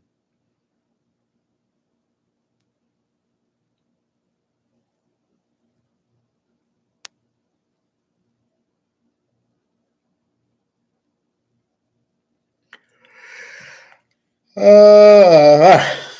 right. I'm looking on Vasco. He's from Kansas. Kansas transferred Ethan, but he didn't play at Kansas. It was Bean and Daniels. The head coach, Tim Beck, is 8-5 at the school. I've heard of Tim Beck. I don't remember where he came from, but he's pretty new. He's a good coach. Let's see. So they start with Jacksonville State and Bill and Mary at Temple, then Virginia, very winnable. Old D, James Madison, Lou Lafayette, Troy, App State. It's a tough sunbelt conference schedule, but their hardest team is Virginia. It's not that hard. But the quarterback's a sophomore and he's new, so keep an eye on that. Not like McCall. Georgia Southern, new quarterback, Dexter Williams, a freshman. Probably it looks like a running type of quarterback. Clay Helton is the coach. In 2 years, he's 12-14. We've got they're 6-7 last year. This year they opened with Boise State, at Nevada, Ole Miss, Marshall, James Madison, Troy, Coastal Carolina, and App State. Pretty good schedule. Boise and Nevada's not that good, but Boise, Ole Miss should be their big game. Georgia State, and let's see. They were a pretty good team last year. We'll see. We'll get a lot of the Boise and Nevada games. South Carolina State, nothing, and the Ole Miss. So after Ole Miss, they had a Boise and Ole Miss. Then we'll be able to attack Georgia Southern. How good are they? Well, we'll see how they play. They play those good, then we'll make a fortune on them. We'll just pound it. Because for sure, Ole Miss is the best team on their schedule. And that's how you got to read these early league games. Who are they playing? And what are you going to do with it, right? So if they play a good team, or in this case, like an Ole Miss or even Purdue or somebody that's decent, if they do that, then in conference, they're going to go way up. When Kentucky beats these teams out of conference, you don't learn anything. Well, Kentucky won 71-0, and you're like, yeah, but it wasn't Georgia, Alabama, LSU. So you really don't know what to make out of it. Where when a Georgia Southern goes and plays Old Mississippi or Baylor or BYU or one of these teams, and they win 31-20, you can expect, okay, they got a good offense. So you learn by who they play. If they move up in class and play well, they're better. They move down in class, like an SEC playing Townsend, you don't learn shit because the competition is much higher in the SEC. All right, Georgia State. They were 7-6 last year. Zach Gibson, never heard of him, is the quarterback. The coach is Del McGee. First season, never coached before. Look for Georgia State to have problems. Zach Gibson, new quarterback.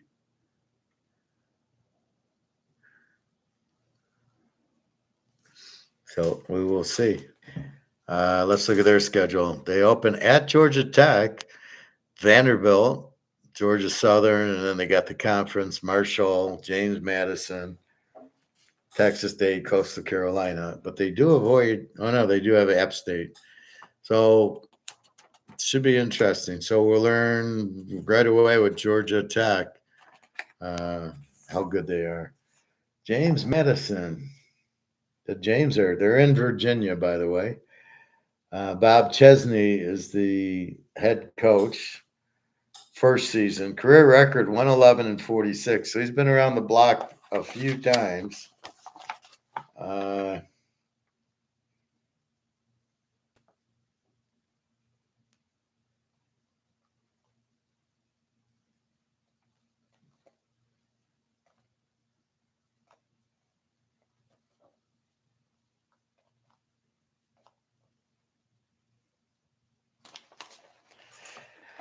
All right. Dylan Morris, a senior. I have heard of him. Former Washington starter Dylan Morris. He wasn't very good at Washington. He got beat out by Penix. But maybe he's okay. I mean, at least he went to Washington. So look for James Madison to have a pretty good offense. They were 11-2 last year with a pretty damn good offense. They beat Troy, Utah State, Virginia. Their only loss was to App State, and then they lost to Air Force. Everybody loses to Air Force. So let's look at them this year. At North Carolina, Coastal Carolina, Georgia Southern, App State. So not a bad schedule. We'll learn after the North Carolina game, but shows me a little, but not too much. Marshall, they were very good a couple of years ago. Last year they were 6-7. This year they opened at Stony Brook. Like, oh, really? They want us to just have a preseason game. They do go to Ohio State. Why are they playing Stony Brook on one hand? Why are you going to Ohio State on the other? That seems kind of crazy. Western Michigan, App State, Georgia Southern, Coastal Carolina, James Madison. So really, like, the hell are you doing with Ohio State? So their quarterback is Mitch Griffiths. New offensive coordinator, Seth Doggy. He was a MAC quarterback for like 10 years. They don't have much of an offense.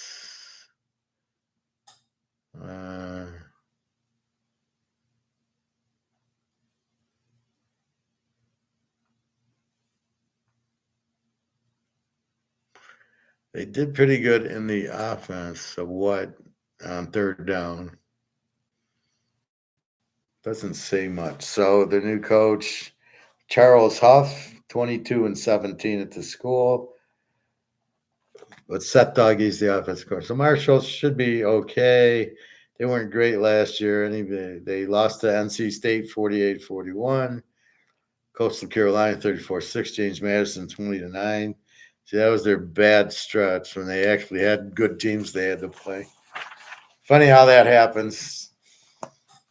Old Dominion, the Monarchs. Head coach Ricky Raney, school record 15-23 in 3 years, and that's all he's ever coached. Quarterback is back, Grant Wilson, who's okay. They were 6-7 last year. They open at South Carolina. They get Virginia Tech, Coastal Carolina, Texas State, App State, James, so conference. So you'll learn a little against South Carolina.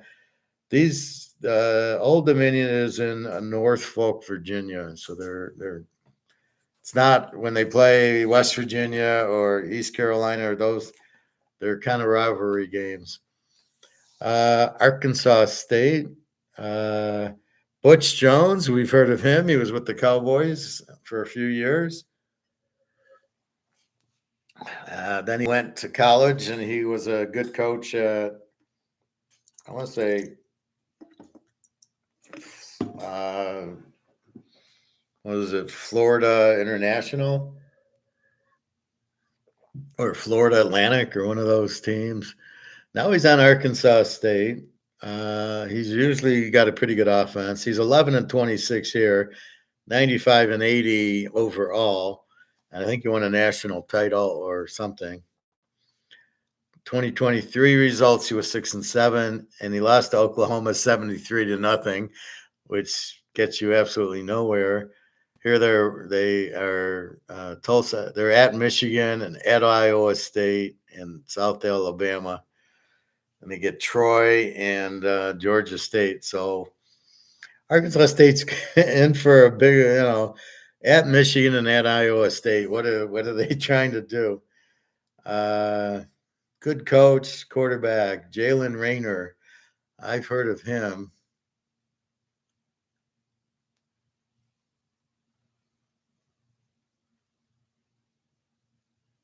He's a freshman. It was freshman of the year. So he's now a sophomore. So he's a pretty good young quarterback, but he's at Arkansas State. If he gets much better, then he'll move up in class. But right now, this will be interesting, the Michigan-Iowa State games. Lou Lafayette, my favorite team. Michael DeSomu is 13-14 in 2 years. They had Billy Napier, and he went to Florida. Big mistake, leaving a Lou Lafayette for Florida. This is what I don't understand.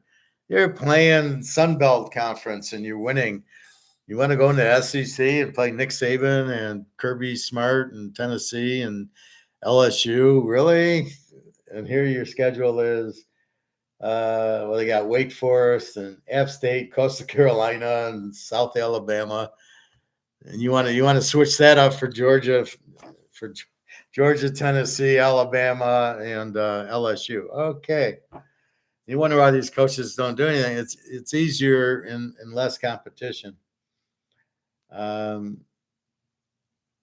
Quarterback, Ben Woolridge. I've heard of him.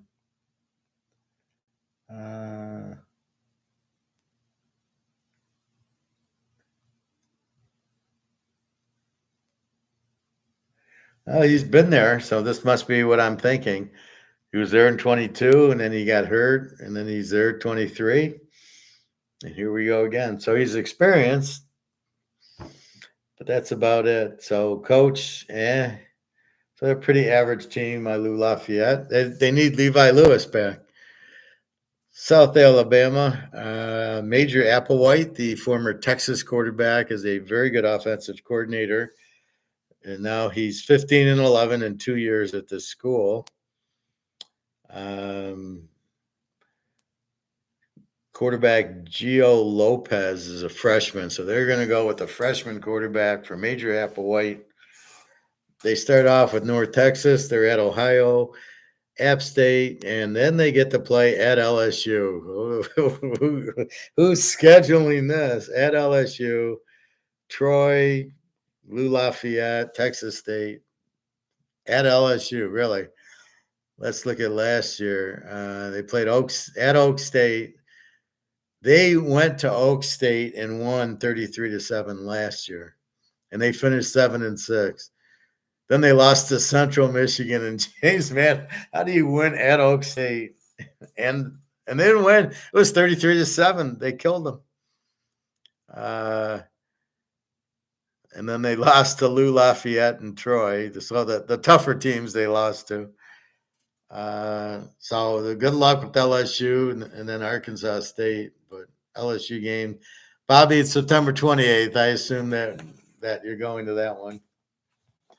Southern Miss.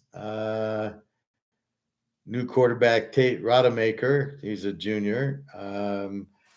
The coach, Will Hall, record is 13-24 in 3 years. I mean, you got 3 years and you've only won 13 games. You're pretty bad. So pretty bad coach. They open at Kentucky. They get a South Florida, Lou Lafayette, Arkansas State, James Madison, Texas State. So it's really just the Kentucky game that they're at. They had a running back who was the kid of a running back, which I can. Frank Gore. They had Frank Gore Jr. last year. He's gone, and they got a new quarterback. So good luck, Southern Miss. We'll see if they can beat Kentucky. Then it's a whole different animal. Texas State. They were a grade over team. Scored 77 on Jackson State, 50 on Southern Miss, 45 on Georgia Southern, 52 on South Alabama, and 45 against Rice. This is a bitch of a team. Jordan McLeod, very good quarterback. The coach, C.J. Kinney. He was a quarterback, I think at Texas Tech or somewhere. He could throw the ball. So you're going to see a fun offense from them. He was 8-5 last year. So keep that in mind. They're an over team. And then you're finding it's like match game. You're over team, number 24 bill, over team, so you're trying to match it up and stay away from the over team, under team. They open with nobody, Lamar. Then they get UTSA, Arizona State, at Troy, Old D, Lou Lafayette, South Alabama. Nothing really except for the Arizona State game, which they could probably win with their explosive offense. But otherwise, good coach. This is why you need to know the coaches. You got C.J. Ken. You got the other guy was another quarterback. These guys are going to throw the ball all over the place. You should have good quarterback play and a good offensive play and no defense because they don't know to rest their defense. So Jordan McLeod there. We got Troy. Troy's always a pain in the ass for everybody. Troy was good. They were 11-3 last year. They got killed by Kansas State. They lost to James Madison. They beat my Army team 19-0. And they lost to Duke in some bowl game. This year, they open with Nevada. They're at Iowa. Texas State. I don't know. This is pretty good. Jared Parker, first season career record 0-6. Hard to say. I mean, this is the coach's first season. You don't know what you got. They have a pretty good thing. And again, Goose Gossage is their quarterback. Goose Crowder. Where did they get this guy from? Let's see. Oh, this is I got to highlight this. This is your former Notre Dame offensive coordinator. In other words, he sucks. He had Sam Hartman, and he just sucked. So I think Troy's going to be pretty bad because this coach does not know what he's doing. Goose Crowder. Let's see if they talk about the Goose. Like the starting quarterback, Goose Gossage completed 9 passes with a touchdown last season. Oh, he's a winner. 9 out of 13 last year. He's your coach with the worst offensive coordinator out there, except for the Miami of Florida guy. Lou Monroe, not as good as Lou Lafayette. They were 2-10 last year. How did they beat my Army team? Disappointing. Excuse me. Head coach Bryant Vincent, first year. Career record 7-6. He's also the offensive coordinator. Whippy. Hunter Herring is a junior, is the quarterback. This is the former New Mexico offensive coordinator, Bryant Vincent. Okay. So he goes to New Mexico, who had no offense, and he's the head coach of Lou Monroe. Unbelievable.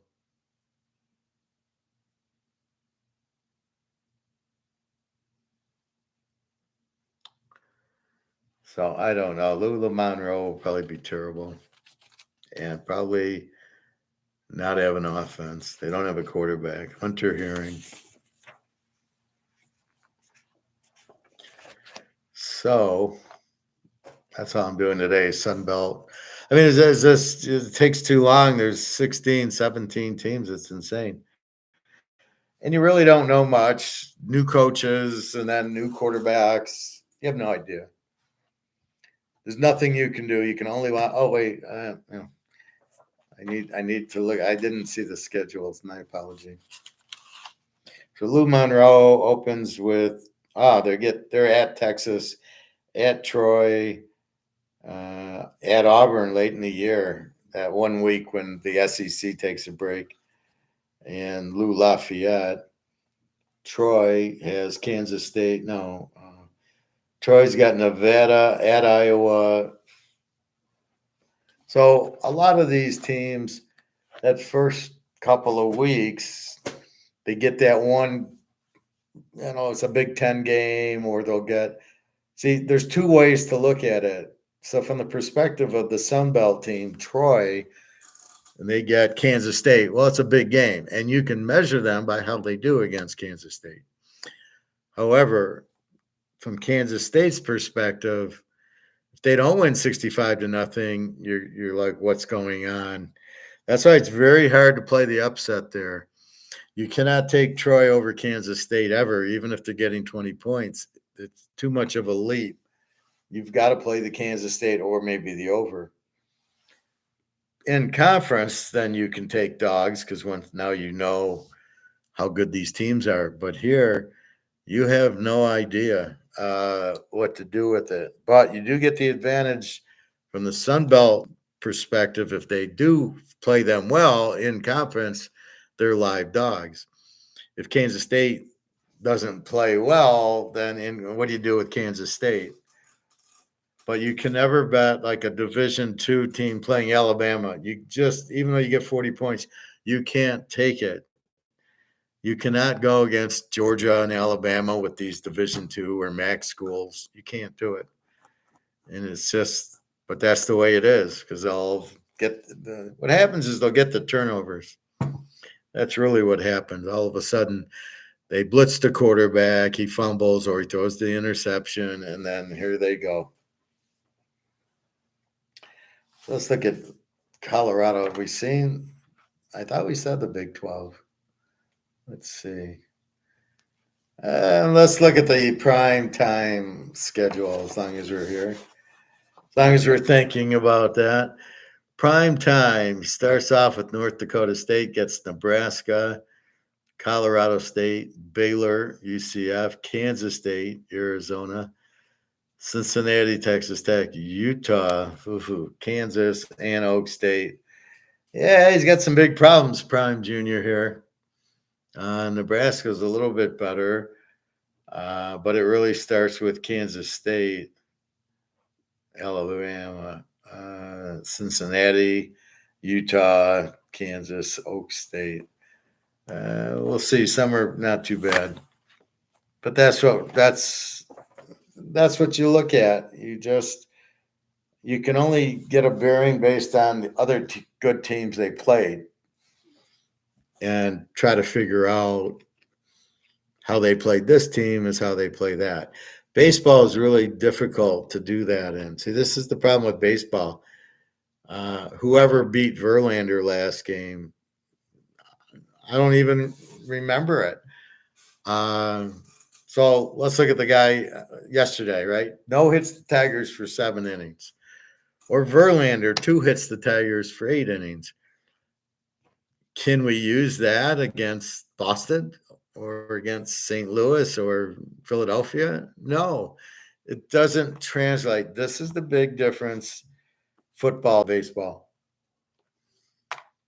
And this is why we're kind of skewed picking the games, because what works for us in football isn't really existing. Baseball is a whole different animal, and I'm trying to use all the football analysis I can.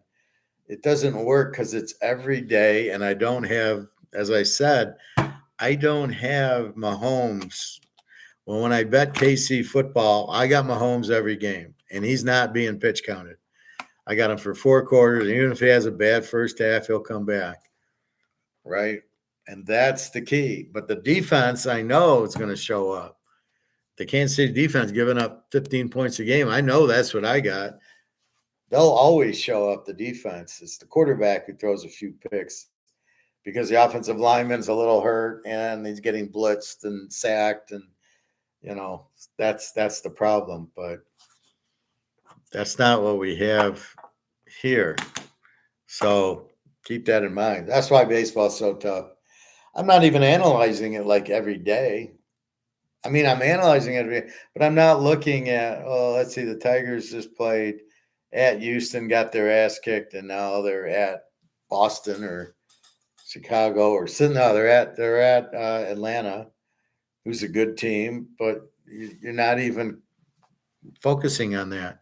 It's too fast. It's every day. That's the biggest problem I have with baseball.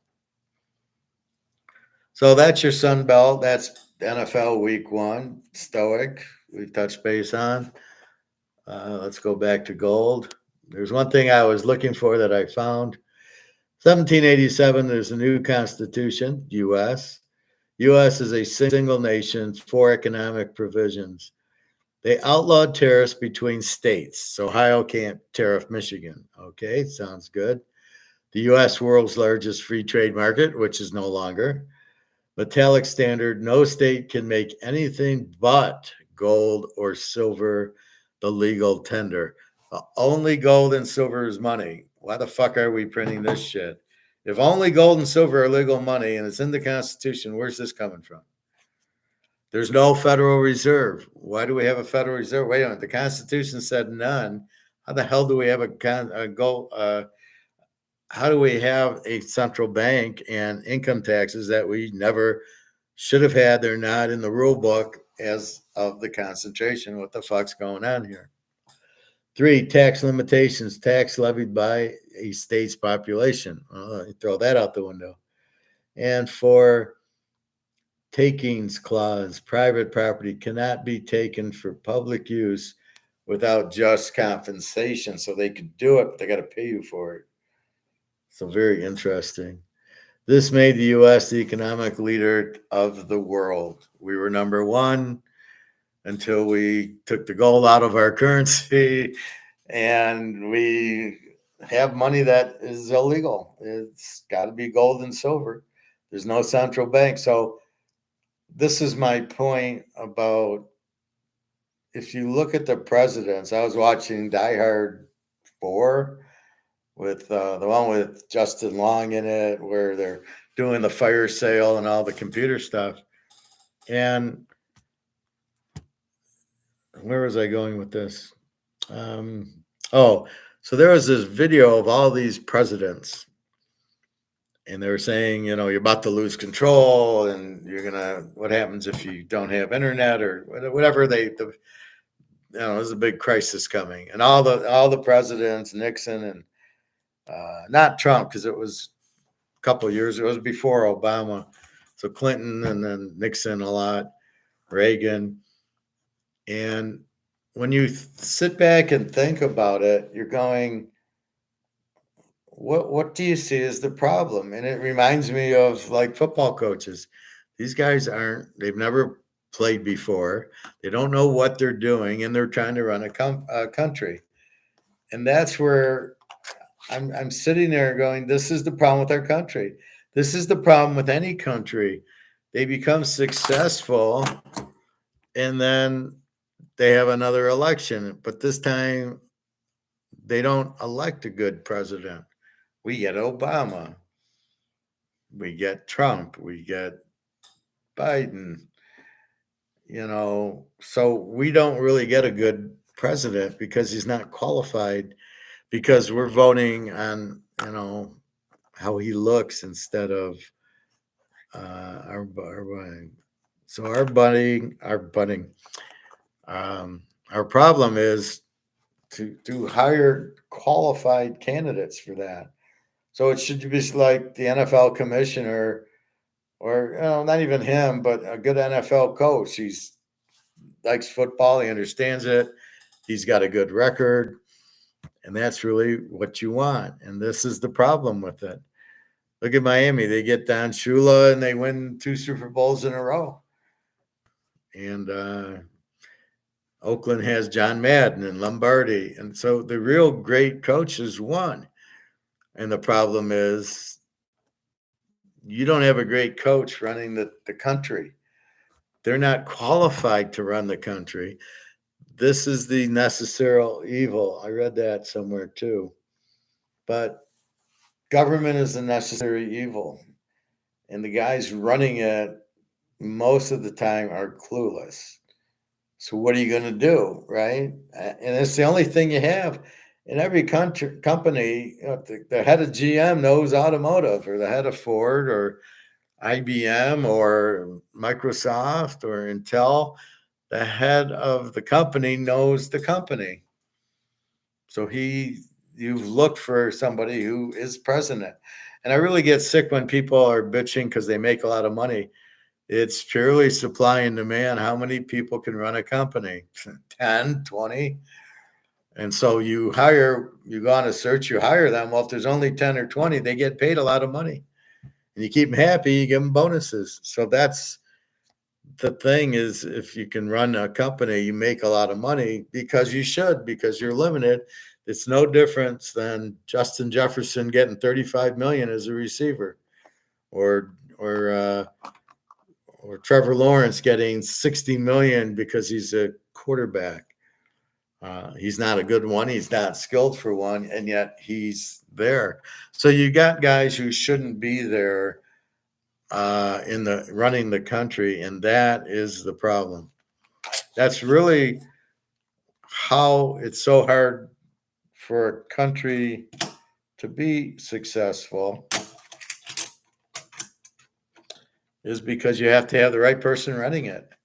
We got lucky in the beginning. We had George Washington and Thomas Jefferson, and then we got Lincoln, and then we got Andrew Jackson, and then we got unlucky. We got Woodrow Wilson and FDR. It's like, oh my God. And that's the problem. And then it started going downhill. Well, we should become socialists so that way, because everybody worked hard and we built the country into what it is. But you know what? There's people here who we should just hand out money to. No, we don't hand out money. You get a job, you work, you can make good money and buy a house and take care of yourself. Now let's get rid of that. Let's just give Medicare, and let's do Social Security. So we'll cheat you out of your money while you're working, but we won't put it in your account when you retire. We'll pay other people with it, and then when new people work, they can pay you. How does that sound? Well, yeah, you guys on drugs? What kind of idiotic fantasy is that? Why don't we take my money and let me keep it, and I'll invest it into my own thing, and I'll buy gold with it, and then I don't need your bullshit Social Security or anything. That's really the problem. You don't have good people running your team or running the government. God knows. Congress, they don't know what they're doing. Senators, they don't know what they're doing. You don't have it, and they can't touch it. That's why when they take the Constitution, if gold and silver are the only currency, metallics, no state can make anything but gold and silver as legal tender. How the fuck did we ignore that one? Well, forget gold and silver. We're going to this toilet paper dollar here. We're not really going to go to gold and silver. I mean, no. Yeah, I know what the rule book says. You can only do gold and silver, but we're going to ignore that rule. So it's like ignoring 4 downs to get 10 yards. But now we're going to go 5 downs to get 10 yards. We're going to move the extra points back just because. And we're going to fuck up the game, making the quarterbacks wear dresses and they can't get hit really hard. Gosh darn, if it rains, we'll have to, hold the game up. It's raining out. So the whole thing is like a joke. It's like you had this Constitution that made the country the greatest country in the history of life, and you avoided it. How did you avoid it? It's in the Constitution. We're a constitutional limited republic. You can't do that. There's no way you can get rid of the Constitution, and you cannot get rid of the pop, because that's what you have. I mean, you can't get rid of it. How do you get rid of the gold and silver? How do you get rid of the items in the rule book? Let's make it 5 downs for 10 yards. How? You can't do that. Or 9 innings for a baseball game. God knows they put a pitch clock in. This is incredibly stupid. But it's not. You have too many commercials. You have no players, and it's the boringest game in the world with all these guys hitting foul balls so they can walk to get on to wear the pitcher out. Well, that's a great strategy. How about if we just had a bunch of 300 hitters? Maybe that would work, like the Cincinnati Reds or of the 70s, or the Oakland A's. What a lineup that was, 71, 2, and 3.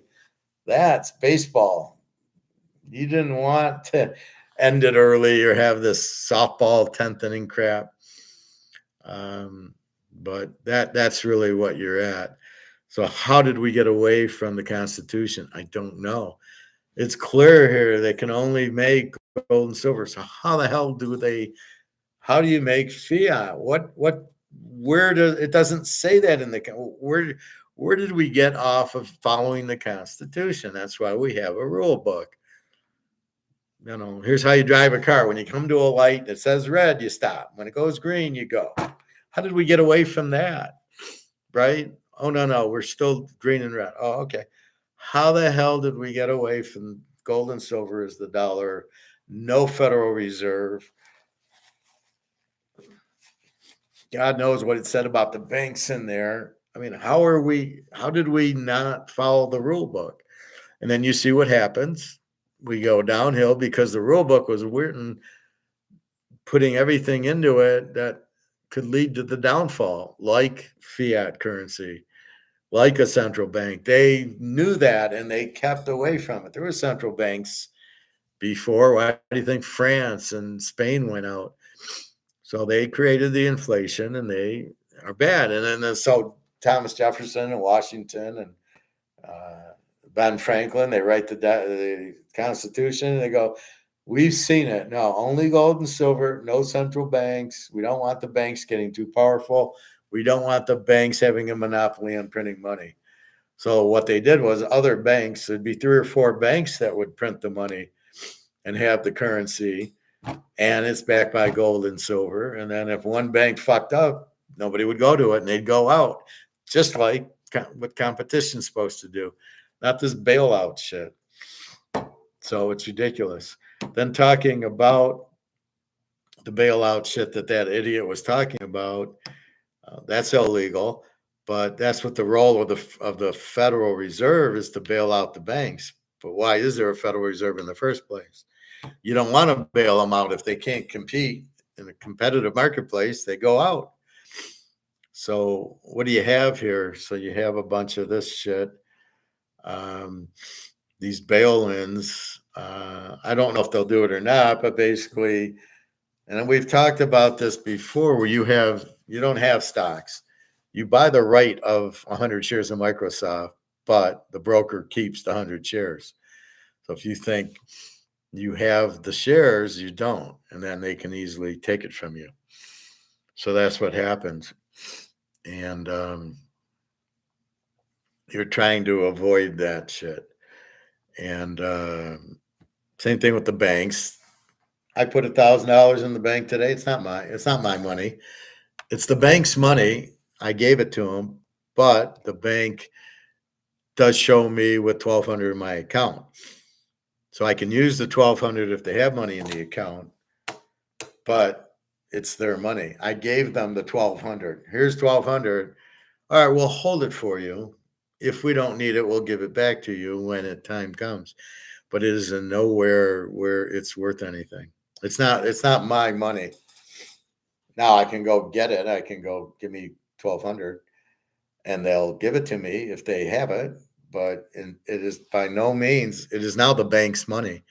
That's what the idiot was talking about, that it's how it's written now, where it's the bank has the money, the stockbroker has the money. It's not really yours. You have the claim to 100 shares of Microsoft, but you don't have it. Just like an ETF, you have the claim to the gold, but you'll never get it. That's why I say buy the physical. You don't really want to get buy an ETF thinking you have gold. You don't. That's the Ponzi scheme there. It's like Madoff. You think you have money. It was never your money. He had the money. And I'm still trying to figure out what was wrong with the Madoff. What's wrong with a Ponzi scheme that works, right? So if Madoff's running this Ponzi scheme from the 1960s to 2008, and he's paying the people off, I don't get what's wrong with the Ponzi scheme. The Ponzi scheme, the problem is if he doesn't invest your money and you need new money to come in to pay your money, and then whoever comes in last gets screwed. That's why it's a Ponzi scheme, because there really is no money there. The new players are paying the people that are in older. But in this case, everybody was getting paid. I didn't hear that Madoff didn't pay me. All I heard is Madoff, until the end, it was everybody loved it. They didn't want to take the money out. So as it got into it, the money in Madoff, they were all getting paid. So if they're all getting paid, tell me what's wrong with the Ponzi scheme. It's better than these having your money in the real bank. All right, let's see. Let's go.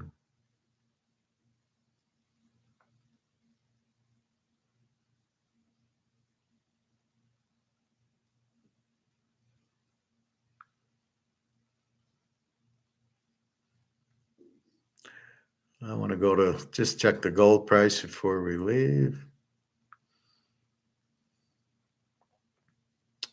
Gold's at 23.19, silver 29.46 as of 16:30. Yeah, it's about right.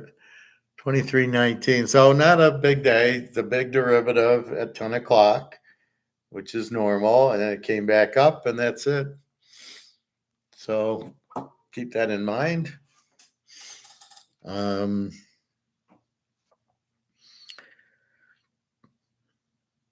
The gold will go. See what these guys never talk about, like this Luke Groman guy, is the dollar having no value because they don't understand it because they're Keynesians. And that's why you have to be very careful who you're listening to. He's a Keynesian, so he's sitting there not understanding it all. Oh, well, we have 8,000 tons of gold in Fort Knox. Oh, we don't. It's not ours. It might be there, but it's China's gold, if there's any there at all. How do you just assume there is when you haven't seen it since the 50s? That's what gets me. So be careful about trusting that, but they never talk about that the dollar is worthless and going out. Now there'll be a new dollar, so maybe they're assuming, well, when the dollar goes out, there'll be a new dollar, but they never say it. They never talk about it. And it's like really, really fast, and you don't understand what the fuck they're saying, and they don't explain it. So as I just explained, the Constitution, you can only have gold and silver. How the fuck did we get away from that? That's J.P. Morgan and presidents. J.P. Morgan loved monopolies because he obviously was not very good at competition. So that's what happened with him. So BRICS, a bunch of countries are joining because they don't want anything to do with the U.S. because they know the U.S. dollar is going out. And I guess they're just sick of trusting the U.S., so they're going to trust China and Russia, which I don't know if I'd trust Putin more than I trust the U.S., and trust China, but I guess what's your alternative? You're broke with the U.S. They really fuck you up. We'll see if China and Russia start doing the same bullshit, being aggressive with the countries or not, or if they're even running it. There's another 30, 40 countries joining BRICS. The next summit where they should announce the goal based on Mark McGuire will be October in Kazan. It's cute. They're actually going to have a BRICS Olympics with 97 countries going to it. There's not 97 countries in BRICS. They're just going to it. And basically, I think there'll be like 40 countries in BRICS, including South Korea and Indonesia and Saudi Arabia. They got the big hitters, Russia, China. So the U.S. can be all by themselves with a bankrupt France. Now, Germany has a lot of gold because of what happened in World War II, where they all got fucked with the hyperinflation. We use 1923 as the example, wheelbarrow for bread. They didn't forget that either. So all the German citizens and most of it all have a lot of gold. When I'm there in a cab or I'm at a store, these motherfuckers know all about gold. No problem. Yeah, I got a stash. Everybody's got gold in Germany. They're always smart in the World War II movies. They're always like so clever, and so they have the gold. Here, nobody understands what the hell gold is, and it's just crazy. But keep in mind, this is derivative gold. It's going out. You have to have the physical gold to do a derivative. Now you only need 4%. So with 4 ounces, you control 100, and that's the problem. And then when it goes short and the price gets down, because you got 100 ounces of gold going down, you've got to get the bidder on the other end, which is China and Russia and India right now. So China and India are buying silver hand over fist. Can't buy it enough. China's people, all billion of them have bank accounts with gold and silver in it now. Now they've added silver. They all got fucked on the housing crisis. They don't even play the stock market because they don't trust the stock market in China. They did trust the housing market, and they don't trust that because it collapsed. So the only place for Chinese people making money is gold and silver. They've opened up these bank accounts where you can buy it and put it in your bank account. And that's exactly what's happening. India's buying it for the solar panels. So look for gold and silver, plenty of demand, price goes up.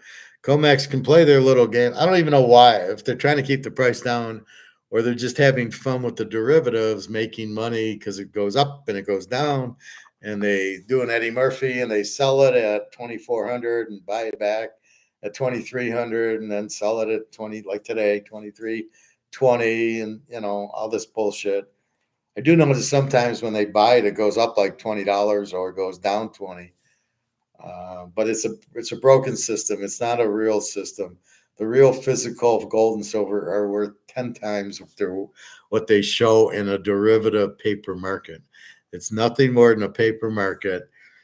But if you have this, you can't fuck me with this. I have it, right? And you don't know I have it. It ain't in my bank account. But where you're going to get screwed is money in the bank, money in the stock market that you think is yours. Next thing you know, it's not. And with all these commercial real estates, which are buildings and the strip malls, with all them going out, There's so many strip malls I drive by. I don't even know what the name's gone. I don't even know who's there. It's not there anymore. You got your drugstores. House CVS is still in business. I went to get my ibuprofens, and I got 500 little red pills, and they're like $8-9. So I went to get new ones. They're $18 for 500 pills. And then be careful where the scam comes in. Then it's only 100 pills for $8. Then you realize, wait a minute, this is 100. This is 500. I didn't realize it was 500. I thought it was 200. So I went to like Myers and got a 200 count for $10, which again, I didn't read that either, that it was 200. I didn't realize I had a 500 count, which I could re-get for 18, which I probably should have, but I didn't. I thought, man, that's high, but it's CVS. So companies like CVS have high, they charge a lot. It's not good. Anyway, so keep in mind, you got bricks, demand for gold and silver through the roof. Comex is a bullshit paper game where they're just doing derivatives. It's not anything to do with physical. It doesn't matter how much gold or silver we buy. It ain't moving that price unless it's done on a derivative basis. Then you have these options on the options on the options, like the big short where whatchamacallit, Jennifer Gomez or Sanchez, whatever her name is. She's playing blackjack and she's got 18 to do. Has got a 6 up, and she's betting, and then people are betting on the hand. I think Selena Gomez. I think Selena will win. I'll put 20,000 on her, and then somebody bets. I think she'll lose, but I want 10-1 odds, and then somebody bets on them, and that's what you have with these derivatives. It's going to be a nightmare because when these collapse, all these people who have the derivatives on the I'm betting on Selena Gomez. I'm not even playing blackjack. All these people are just going to get fucked. So understand, just like the Big Short, they tried to hide it. And you just saw what happened. The market crashed as it should have probably 2 years earlier. And that's what you have now. The market should be crashing, but they're holding it up as long as they can. But at the end of the day, you can't stop it. The market is the market. You cannot control it. You cannot stop it. If the snowball is going down the hill where the Titanic is sinking, it's going to sink, right? If the Titanic's going to sink, you're not stopping it. The water is coming in. You hit the iceberg. There's nothing you can do. All you can do is get on the lifeboat. Hence this. So again, in case you missed it, so what I want to start doing, these are full of silver, and I want to take the silver out and start putting my gold in here, kind of hiding it where at first I just was happy to have it in the plastic, and I got this nice gold bag and I put them in there, and I got all these. And now I'm starting to think, wait a minute, I can put a lot of my gold into these, especially 1/10 of an ounce, 1/4 of an ounce, and 1/2 of an ounce. I can put these in this, and it's much easier to have. I can put 20. Well, let's say I don't know. Let's say I can put 15 ounces of gold maple leafs in here because it's a smaller container that I can fit into the. The only ones that are like the U.S. and the Cougarans are too big to put in. They're too wide to put in. So there's nothing I can do, or I got to find a wider container. But these 1/4 ounce and 1/2 ounce and 1/10 of an ounce are fine. So I'm going to go tomorrow and I got to get like 20 smaller holders for the maple leafs and the 1/2 ouncers, and then I can put them in here, and then I'll need 3 or 4 more of these because I had to empty some silver out to get it in. So right now I got my 1/4 ouncers and my 1/10 ouncers in here. It's so much easier in going through all these 1/4 ouncers. I got them in here and I got them in one thing. So if I'm going to Switzerland, I got this in my pocket, and that's it. I got nothing to worry about. I'm not walking out the bag. I don't have, I have one container. It's a red container with like 30 of these. So it's like I got 300 ounces. So it's 15 of these in a red container going across like 5 rows. And it's 300 ounces of silver, and it weighs a 40. You can't carry this around. What are you going to do? Carry it around? So, I don't know, but it's kind of really difficult. But if I have to get the $30 for the 300 ounces, all I need's maybe 7 or 8 ounces of gold, and I have the equivalent of 15 of these, and it doesn't weigh as much, and it's very secretive in my pants. Having one white container in my pants pocket, my jean pocket, and ain't nobody knows. Walking around with a big thing of silver, I'm inviting problems. So that's why I'm like really reluctant to buy silver lately. And I keep buying gold, and it's fine. Anyway, so if I get a decent amount on the trust, then I'm going to, it goes right to gold. I don't want this. So if I get a lot of money in there, I don't want it. So I'm off to the gold store to basically clean him out of his gold if I get, depending on how much I get. There'll be some gold bought, put it that way. And so keep that in mind. BRICS wants a gold back system. It's coming in October. Yes, we have to be stoic and be patient and know it's coming and know the dollar's going out. Even if these Luke Frogmans and all these other idiots don't bring it up, it's because they don't know, because they're Keynesians. And that's the biggest lesson you have to learn. Who do I trust? Who do I listen to? I can listen to the professor who's an Austrian, who says he's an Austrian and talks like an Austrian. Or I can listen to these guys who I'm not sure of, like Maloney and Peter Schiff and Scheckman and this Luke Krogman, but they're not Austrians, they're Keynesians, or they're ignorant. They really don't know. They know gold's good because they sell gold. So how do you listen to a gold salesman? What's he going to say? Don't buy gold, but I sell it. So you got to be careful with those idiots. But for me, I don't sell gold. So if I tell you to buy gold and I give you the explanation, and I tell you it's in the fucking Constitution, as Luke always talks to me about. So that's really where you're at. It's such a simple, like if you really understand it, it's your retirement. It keeps you off the books. It keeps you out of the banks. It keeps you off of Wall Street. All the Ponzi scheme problems, the banks, the Wall Street, the Madoffs. Look at Madoff. He's in Wall Street. It's a Ponzi scheme. And then you got, oh, wait, the SEC was in on it. Oh, JP Morgan was in on it. The Russian mafia were in it. They were all in on Madoff.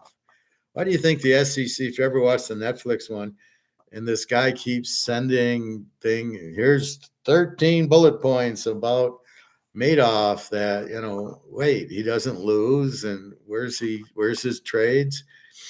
Why do you think they did nothing? Because they were in on it. Why do you think JP Morgan, who's handling, $13 billion, and he's supposed to, that's why you get these questions about the 10, what are you doing with the 10,000? What's Madoff say? Well, what are you doing with this $10 billion? Nobody's asking him. Yeah, it's because they're in on the Ponzi scheme. So they got their cut. The Russian mafia got their cut. The SEC got their cut. And the reason he couldn't say is because the Russian mafia would have probably killed his family, as what the Russian mafia do. They always put the family, you talk, we'll kill your family, so you don't talk. It's the beautiful thing. So keep that in mind. Madoff was big on Wall Street, so you're going to trust Wall Street.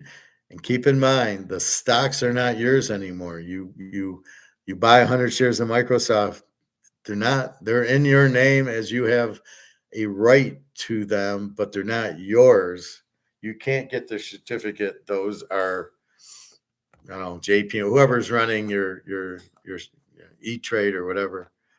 Same thing with banks. They're absolutely, that money, I just put in $1,200 and that 1,200 is not mine. It's in my account. I can get it. If everything's normal, they'll give it to me. However, if there's a problem, I wouldn't get the 1,200. So, you just got to be careful with it. But like I put the money in and I immediately wrote cover expenses electronically. Like I paid some credit cards with the money. So, okay, that's fine then. So I'm really not leaving it in there and I'm using it for that. So I think if I use it for that, or if I go to the gold store with $2,000 in my account, I think it's okay. It's if I go in to try to get the dollars that it's a problem. So if you have a lot of money in your account, go to the coin store and use your debit or credit card. You should be okay that way. But the odds on you get 100,000 of this in your account and you try to get it, no chance. You'll never get it. You'll see a little bit of it. Maybe they can give you 20,000. You got to go back 5 times. That's it. Or maybe they can order it for you from the Fed, who just prints it out anyway. But keep that in mind. So don't be stupid. This is the key to everything. You have this bank collapse. I don't care. Wall Street collapses. I don't care. Retirement collapses. I don't care. The dollar collapses. I don't care. Nothing hurts you. This is like we're like Superman, right? We're Green Lantern. Well, he gets hurt by Yellow Lantern, but we're like Superman. As long as there's not kryptonite, we're fine. Nothing can hurt us. We got X-ray eyes and everything else, and that's really what you're looking for.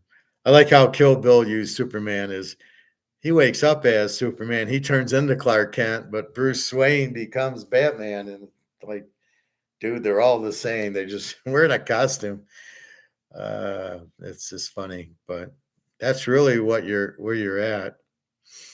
So buy your gold as much as you can, and it's getting closer and closer to D-Day. And you can see the BRICS.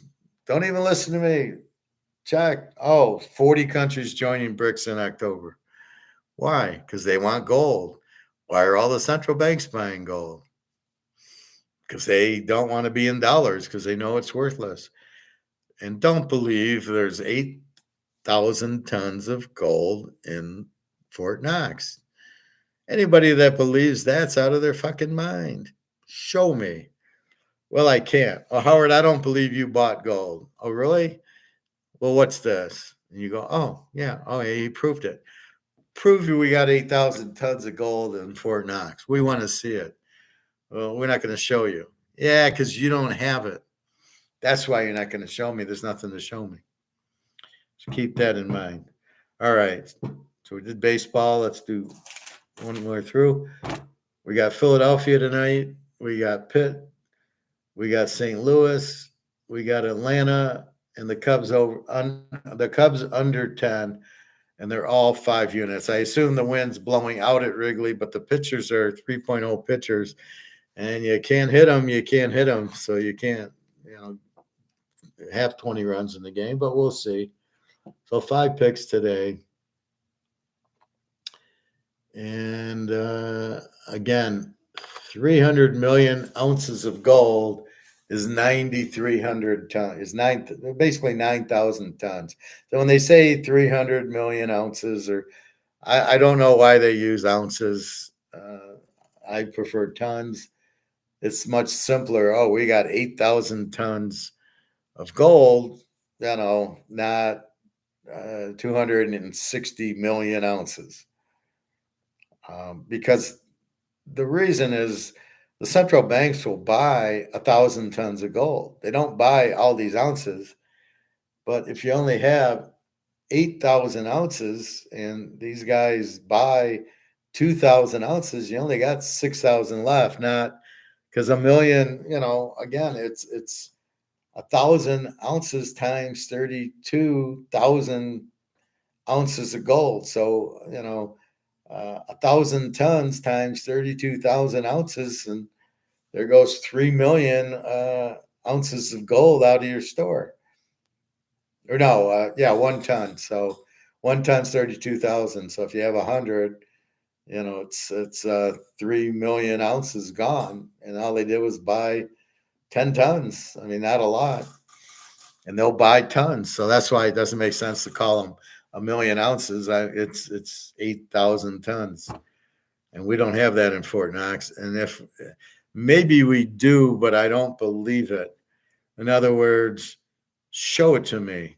And if you can show it to me, I'll believe it. But until you show it to me, I don't believe there's 8,000 tons there. And I think that's the key. I don't believe there's anything there because the Germans tried to get their gold and it took them a couple of years to get 300 tons. I mean, that was it. And you got 8,000 in the Federal Reserve. Why is it taking you 7 years to get it? Oh, because you got to buy it. So the U.S. has no gold because they don't believe in gold. Okay, but the rest of the world, it's like, the rest of the world all has gold. All the central banks have gold. They believe in it, even though you don't. All right, my Teaserking family. So again, baseball and gold and the NFL and sunbelt conference, and no state can make anything but gold and silver. So that's the Constitution. Where are we getting away from the Constitution is beyond me. Interview tomorrow at, I think it's 11 to 12. So not sure when I'll be on. Probably afternoon, because I'll be focused on the interview, although it's the fourth one. And now that I know they're fighting for me, it's like if 2 girls are fighting for me, I'm pretty sure I got a date with one of them. And then it's just choose. But, so that's how I look at it. They're fighting for me. So I think I have a job. It's just where, which guy's going to take me. But like I told the VP, wherever you want me, wherever I'm going to fit in the best, you see my skill needed, then put me there. It's fine. It's all the same to me. It's gold. How much gold can I buy with the job? So anyway, that's about it. So again, I got the check and got the interview, and I'm doing my diary routine where I haven't texted her at all today. And I saw that she was just on, and now I'm very calm. And I got a feeling I'll hear from her tomorrow. Like, how are you? Is everything okay? See, that's the anticipation I'm expecting. So when I text her, how are you today? And I got an interview or I got the check, I'm expecting a reaction to it because it's something different and new. When I don't get the reaction to it, and now I don't talk to her, the reaction I'm expecting is, are you okay? Why didn't I hear from you? Because I could be lying in the hospital, knock on wood. And if she's not going to read my text, she won't know. And that's my bitch. Well, if you cared about me, why aren't you reading it? And that's my point. So you don't know what's going on with me, but I gave you a bunch of texts that you didn't read because they didn't turn blue. And that's the stoic part. And then it's just fine. I'm not going to text you. And then you're not even reading my text. So do you really give a fuck about me or not? Maybe you do, but I don't like the way you're kind of disrespecting me. And that's not what a stoic person wants. A stoic person is expecting to be respected. And that's what I'm not getting. And that's really what's frustrating is why aren't you reading my, if you're not going to have time to at least text me, you at least should read me. She did that Wednesday when she was looking for her money. But I was waiting for the check to come in. She says, can you give me the money up front? I says, yeah, I can. And then so I see everything. She's looking and looking on Wednesday. And then she has the money. And then I get a Friday morning and that's it. And it's just, what are we doing here? And that's kind of my point where Jenna, I know what she's going through. So that's basically where I am. I'll take Jenna on a nice trip to Greece, and Daria, yeah, well, sorry. My friends say just don't give her money for a while, and then let's see how she reacts. I don't want to hurt her, and I don't want to. I don't want to like, oh, I'm not going to pay for your rent, and then that's not fair. But when she asks for money for food, well, maybe I'll look at your text, maybe I won't. Maybe I'll stop when you text me reading them and give you your own medicine. Well, I'll respond to you in 2 days. I won't even read it. I'll just go on, and you see how you like that. Now, I don't really want to be a baby, and I don't think it's stoic, but stoic is you do what you should do, right? You're always honest and what you should do. But maybe, I don't know that giving her own medicine would matter to her. I don't know how she'd react to it. Anyway, so that's where I'm at. And tomorrow I'm going to get probably 3 more of these and get the littler things of gold, and then put them in put the bigger gold into the smaller coins so I can fit them in here, and then just have a bunch of these with gold and silver. I just think they're better for storage and easier to carry. Like I said, I got 20 ounces of silver here, or I don't know how many ounces I got. I got $3 ounces of gold quarter ounce in one of those. So I got 3 ounces. I got 12 of them. So these don't have the plastic, the silver. The silver is just naked. There's no plastic on it. But this is, and you can see the thickness, right? So it's much thick. This is much thicker than that. And that's why, so obviously you can store 20 here, but only 12 of these, which is fine. So that, I think that's the latest. I do want to buy brass to confuse people, so they think they're taking my gold and they're taking brass. We'll see. I did see, like I said, quarter ounce silver and tenth of an ounce silver to be used for barter. There won't be barter, but that's okay. I love when people, create stuff. Oh, we're gonna have barter. No, you're not. Why would you have barter? And what's going to create barter? Barter is, I have money, so I'm going to pay for things with the money. Barter is using my Mahomes card to buy tires.